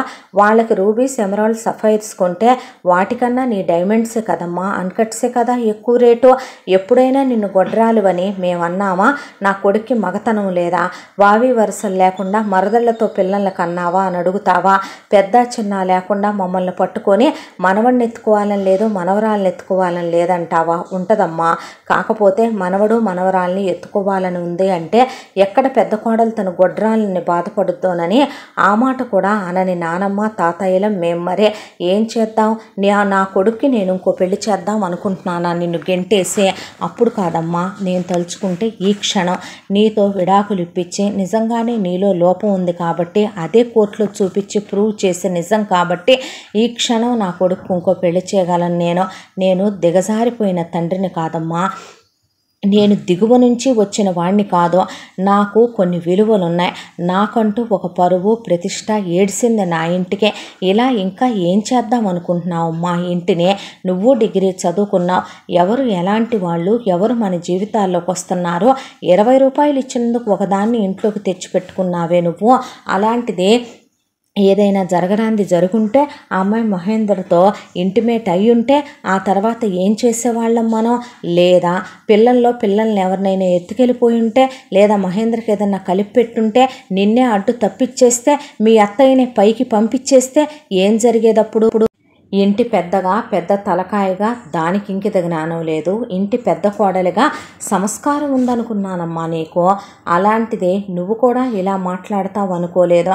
మహేంద్ర వాణ్ణి పట్టే తమ్ముళ్ళు ఎక్కడ చెడుదారి పడతారో, ఎక్కడ వాడు చేసింది తప్పో అని ప్రేమించిన విషయం వాడు చెప్పలేదు, మేము బాధపడతామని. అలాంటిది నువ్వు అసలు ఎకాయకినా కడుపులో విషాన్నే నింపుకున్నావు, ఆ విషాన్ని మాటల్లో కక్కావు, ఆ విషాన్ని నీ జీవితంలో కక్కుకున్నావు, నీ కాపురంలో కక్కుకున్నావు, కుటుంబాన్ని చిన్నాభిన్నం చేయాలని చూసావు. ఏంటమ్మా ఇదంతా? నువ్వు మాట్లాడాల్సిన మాటలేనా? నీ మొగుడికి మగతనం లేదని. నా కొడుకు మగాడమ్మా, ఇప్పుడే ఇంకో అమ్మాయికి ఇచ్చి పెళ్లి చేయనా, సంవత్సరం తిరిగేసరికి నీ కళ్ళెదురుగా వాడు కూడా ఇంకొక అమ్మాయిని పెళ్లి చేసుకొని ఇంకొక అమ్మాయితో వాడు కూడా కాపురం చేసి ఇంకొక అమ్మాయితో కమల పిల్లల్ని కనపడతాడు నీ కంటికి. నువ్వే చెప్పావుగా నా కొడుక్కి మగతనం లేదని. విడాకులిచ్చి కోర్టుకెక్కి మనోవర్తి తీసుకొని మమ్మల్ని డొమెస్టిక్ వైలెన్స్లు పెట్టి మమ్మల్ని జైల్లో పెట్టించి మమ్మల్ని చాలా చేస్తానని. మరి ఇప్పుడు నిన్నేం చేయాలమ్మా మేము? పడుగల ఇంటికి పెద్ద కోడలివా నువ్వు? కలవారి ఇంటి కోడళ్ళంటే ఎలా ఉండాలి? కలిసి మెలిసి ఉండాలి, ఆత్మాభిమానం కలిగి ఉండాలి. ఆడపిల్లంటే ఇలా దిగజారిన మాటలా మాట్లాడేది నువ్వు అని ఆయన అడిగేపాటికే 7 ఏళ్ల కాపురం. నేను నిన్ను ప్రేమించానే, కానీ నువ్వు ఆ ప్రేమని చాతగానితనం అనుకున్నావు. నేను నిన్ను కొట్టకపోవటం, తిట్టకపోవటం, మనకు పిల్లలు పుట్టలేదు అని నేను నిన్ను ఏ రోజు దెప్పకపోవటం, నాలో మగతనం లేకపోవటం అయిపోయింది నీకు. ఏ కుటుంబం నుంచి అయితే నన్ను వేరు చేయాలని సుష్మ అనుకుందని తను వదిలేసుకున్నానో అదే కుటుంబాన్ని నువ్వు ఎన్నో మాటలు అనేసావు. నీకు తెలియని విషయం ఏంటో తెలుసా? అందరికన్నా ముందు ఈ ఇంటికి వచ్చింది నువ్వు. అప్పుడు ఈ కుటుంబం నీది కదూ ముందు, నీ తర్వాత తర్వాతే కాదు వీళ్ళందరిదే మీకు దండం పెడతాను, ఇంకెప్పుడు ఇలా చేయను, మీ కాళ్ళు పట్టుకుంటాను, నాకు బుద్ధి వచ్చింది, నన్ను క్షమించండి, నేను సావనైనా సస్తాను కానీ మన కుటుంబాన్ని మాత్రం నేను వదులుకోను అని నీరజకు కూడా బాగా పడ్డాయి సుష్మ చేతిలో తన్నులో. దాంతో ఇక నోరెత్తకుండా కూర్చుందే. మరుదుల కాళ్ళు పట్టుకోబోతే, చచ్చా వదిన, నువ్వు సారీ చెప్పటమే మాకు ఆయుష్యనం, నువ్వేంటి వదిన, నువ్వెప్పుడు మా వదినమ్మవే, నువ్వెప్పుడు అమ్మ తర్వాత అమ్మవే, మా అందరికీ నువ్వే అమ్మవే, నువ్వు లేకపోతే మేము ప్రశాంతంగా ఫ్యాక్టరీకి వెళ్తామా, నువ్వు లేకపోతే వీళ్ళు షోరూమ్కి వస్తారా, నువ్వు లేకపోతే మా పిల్లల్ని ఎవరు పెంచేవాళ్ళు, అసలు కన్నది వీళ్ళైనా పెంచింది నువ్వు, అమ్మ అయ్యింది నువ్వు, మేమెప్పుడు అలా అనుకోలేదు అన్న తర్వాత మైథిలి, అక్క నీకు పిల్లలు పుట్టలేదనుకుంటే ఇదిగో పాప తీసేసుకో, నేను ఆయన అమ్మా నాన్నలు అని కూడా చెప్పు, నువ్వే పెంచుకో, మీ ఇద్దరే అమ్మా నాన్న అనిపించుకోండి, ఆస్తి కూడా నువ్వేం పెట్టొద్దు, మా దాంట్లో నుంచే వాటా పెట్టుకుంటాం, కానీ మనం ఇదివరకిట్లా కలిసి ఉందామే, ఒకే అమ్మకు పుట్టిన అక్క చెల్లెలా ఉందామక్క అని తోడుకోడళ్ళు, ఏం పిచ్చి పట్టిందక్క నీకు, మేము ఆస్తి కోసం చేశామా ఇదంతా, మా పిల్లల్ని నువ్వు అమ్మలా సాకుతున్నావని నీ దగ్గర వదిలేసామక్క, ఎప్పుడు కూడా మేము అమ్మలం అనిపించుకుంటున్నామని గర్వపడలేదు, నీకెప్పుడు పిల్లలు పుట్టలేదని హేళన చేయలేదక్క, నీ గురించి చాటును కూడా ఎప్పుడూ మేము చెప్పుకోలేదక్క, ఎప్పుడూ నువ్వు అక్కవే, ఎప్పుడూ నువ్వు మాకన్నా ముందే, గుర్తుందా మేము కాపురానికి వచ్చినప్పుడు నువ్వే హారతిచ్చి లోపలికి తెచ్చావు, నీ చేత్తో హారతిస్తేనేగా మేమందరం అమ్మలమయ్యాం, మేము ఎన్నోసార్లు చిన్న చిన్న గొడవలు పడపోతే నువ్వు అసలు ఎక్కడికక్కడ సర్దుకొచ్చేసేదానివే, అలాంటిది నువ్వే ఏంటక్క భావన అలా మాట్లాడేశావు, నువ్వే మన ఇంట్లోంచి అలా వెళ్ళిపోయావేంటే, మమ్మల్ని ఎలా మర్చిపోయావు, నువ్వు లేకపోతే ఎప్పుడూ ఒక కంచం ఖాళీగానే ఉంటుందక్క, నీ మాటలు నీ నవ్వులే గుర్తొస్తున్నాయి, నువ్వు అడుగుతావు చూసావా, నీకు అదంటే ఇష్టం, ఇదంటే ఇష్టం, నీకు ఇది బాగుంటుంది అది బాగుంటుందని, అయ్యే కళ్ళల్లో మెదులుతున్నాయి అక్క, ఇంకెప్పుడు వెళ్ళొద్దే నువ్వు అలాగా అని తోడుకోడళ్ళు గట్టిగా కౌగులించుకున్నారు నీరజనే. నీరజ పేగులు తెగిపోయేలాగా ఏడ్చింది. దాంతో వాళ్ళ అమ్మ వాళ్ళు, నీకు సిగ్గు అనేది ఉంటే, నువ్వు నిజంగా ఒక అమ్మ అబ్బకు పుడితే, నీకు రోషం పౌరుషం అనేది ఉంటే, నువ్వు ఇక పుట్టిల్లు కూడా లేదే, నువ్వు పోయిన రోజే పసుపు కుంకాలు తీసుకొస్తాం, ఇంకొకసారి నువ్వు ఏదైనా చేస్తే మేం మాత్రం నేను క్షమించాం, పచ్చగా కాపురం చేసుకో, నువ్వు ఇక నీ కుటుంబంలోనే నువ్వు విషాన్ని చిమ్ముతూ నీ బతుకుని నువ్వు బుగ్గిపాలు చేసుకోకు, ఈసారి నీకు పుట్టిల్లు కూడా కాదు కదా, చివరికి వీధిలో గజ్జి కుక్క కన్నా తరిమి తరిమి కొడతారు అందరూ అని వాళ్ళు వెళ్ళిపోయారు. ఆ తర్వాత మైథిలిని డిశ్చార్జ్ చేయించుకుని నీరజకి ఫస్ట్ ఎయిడ్ చేయించుకుని ఇంటికి తీసుకొచ్చాక సుష్మా వాళ్ళ అమ్మ నాన్న వచ్చే, జయచంద్రతో కేసొద్దు ఏమొద్దండి, మిమ్మల్ని ఏమీ అడిగేది లేదు, బాగా బ్రతికిన కుటుంబం మాది, ఇంట్లోని చెప్పకుండా పారిపోయి వచ్చింది బాబు, పెళ్ళైన మీ కుటుంబాల్లోకి వచ్చి ఇలా చేయమనే అమ్మా నాన్నలం కాదండి మేము, మమ్మల్ని క్షమించండి, మళ్ళీ దాన్ని మీ జీవితాల్లోకి రానివ్వము అని కేసు పెట్టనివ్వకుండా సుష్మని తీసుకెళ్ళి మెత్తగా 1 సంవత్సరం పాటు గొలుసులేసి కట్టేసి కుక్కను కొట్టినట్టు కొట్టి, ఆ తర్వాత రెండో సంబంధం భర్తనే, 2 పిల్లలున్న తండ్రినే కూర్చుంటే తన్ను నుంచుంటే తన్ను తన్నే, అత్తమామలున్న ఆడపడుచులున్న తోడుకోడలున్న ఫ్యామిలీలోకి ఇచ్చి చేసి పంపించేశారు వాళ్ళ అమ్మా నాన్న. దాంతో చచ్చినట్టు అక్కడుండి కాపురం చేయక సుష్మకి తప్పింది కాదు, ఎందుకంటే ఆస్తి మొత్తం సుష్మకి ఇచ్చి చేసిన భర్త పేరు మీద రాసేశారు వాళ్ళ అమ్మా నాన్న. ఇక నుంచి తోక జాడించకుండా జాగ్రత్తగా చూసుకోమని ఇలా చేసిందని కూడా చెప్పి మరీ చేశారు. ఆ తర్వాత మైథిలి పాపది నామకరణం అయిపోయి ఇల్లంతా పండగ వాతావరణంగా ఉన్నప్పుడు నీరజ పెద్ద వాంతి చేసుకొని కళ్ళు తిరిగి పడిపోయింది.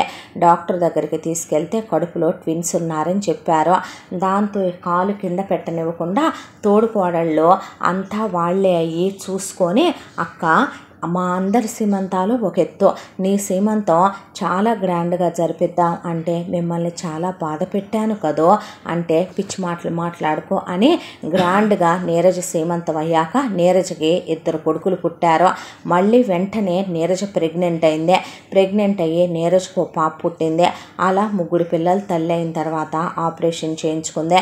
అందరి పిల్లల్ని నీరజ ఇదివరకిట్లాగానే అమ్మలా చూసుకుంటూ, ఇంకెప్పుడు తప్పుడు మాటలు మహేందర్ దగ్గర మాట్లాడకుండా, అత్తామామల్ని ఎప్పుడూ ఎదిరించకుండా, తోడుకోడళ్లలో ఒకట్లా కలిసిపోయే, కలవారి ఇంటి కోడళ్ళంటే ఇలా ఉండాలి అన్నట్టుగా సంసారాన్ని మళ్ళీ ఇదివరకట్లాగే నల్లేరు మీద నావల ప్రశాంతంగా సాగిపోయేలా చేసుకున్నారు ఆ ఇంట్లో వాళ్ళు. పాలకుండ లాంటి జీవితాల్లోకి మధ్యలో సుష్మ లాంటి వాళ్ళు వస్తే అలజడి సృష్టిస్తారు. ఆ అలజడి పోవాలంటే మళ్ళీ చాలా కాలం పట్టుద్ది. మనం మాట్లాడే మాటలు ఎదుటి వాళ్ళు తుడిచేసుకుపోతారు అనుకుంటాం, కానీ ఒక్కొక్కసారి ఆ మాటలు వాళ్ళ మనసుకు తగిలితే, మనసుకు తగిలిన మాటలు గాయాలవుతాయి. మనిషి ఎదుటి వాళ్ళని కొడితే తిప్పి మళ్ళీ ఆ మనిషిని మనం కొడితే ఆ గాయం మానిపోతుంది, అక్కడితో ఆ రుణం తీరిపోతుంది. కానీ అన్న మాట మాత్రం వాళ్ళ హృదయ అంతరాంతరాళల్లో చచ్చేదాకా బ్రతికే ఉంటుంది. ఆ రోజు ఫలానా టైంలో ఇలా మాట్లాడారు కదో అనే మాట మాత్రం వాళ్ళు బ్రతికుండగా మర్చిపోరు. అందుకే పెద్దవాళ్ళు మాట పొదుపని, మనిషి అదుపులో ఉండాలని చెప్పేది. మనుషులకి మాటలు అలాగే చేతులు త్వరగా బయటికి వెళ్ళటం అంత మంచిది కాదు. వాటి వల్ల చాలా అనర్థాలు వస్తాయి. ఇక సుష్మ జీవితం, సుష్మ మొగుడు కూర్చుంటే తన్ను, నుంచుంటే తన్ను తంతంతో ఒకళ్ళ తర్వాత ఒకళ్ళని 5 పిల్లల్ని కనిచ్చారు వాళ్ళు. అటు సవితి పిల్లలు 2, తన పిల్లలు 5, అలా 7 తోడుకోడళ్ళ పిల్లలు. దానికి తోడు ఉద్యోగానికి పంపించడం మొదలుపెట్టారు. ఇంట్లో పని మనిషి లేకుండా ఇంట్లో చాకిరే ఇవన్నీ చేసుకుంటూ కుక్క బతుకైపోయిందే.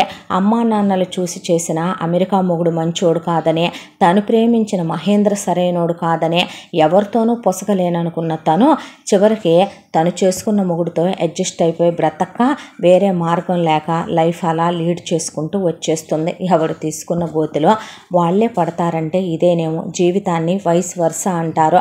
మనం ఏదిస్తే తిప్పి భగవంతుడు అదే ఇస్తాడంటే అంతేనేమో.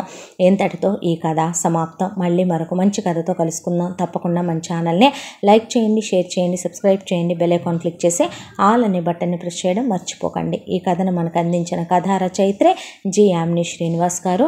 Thank you.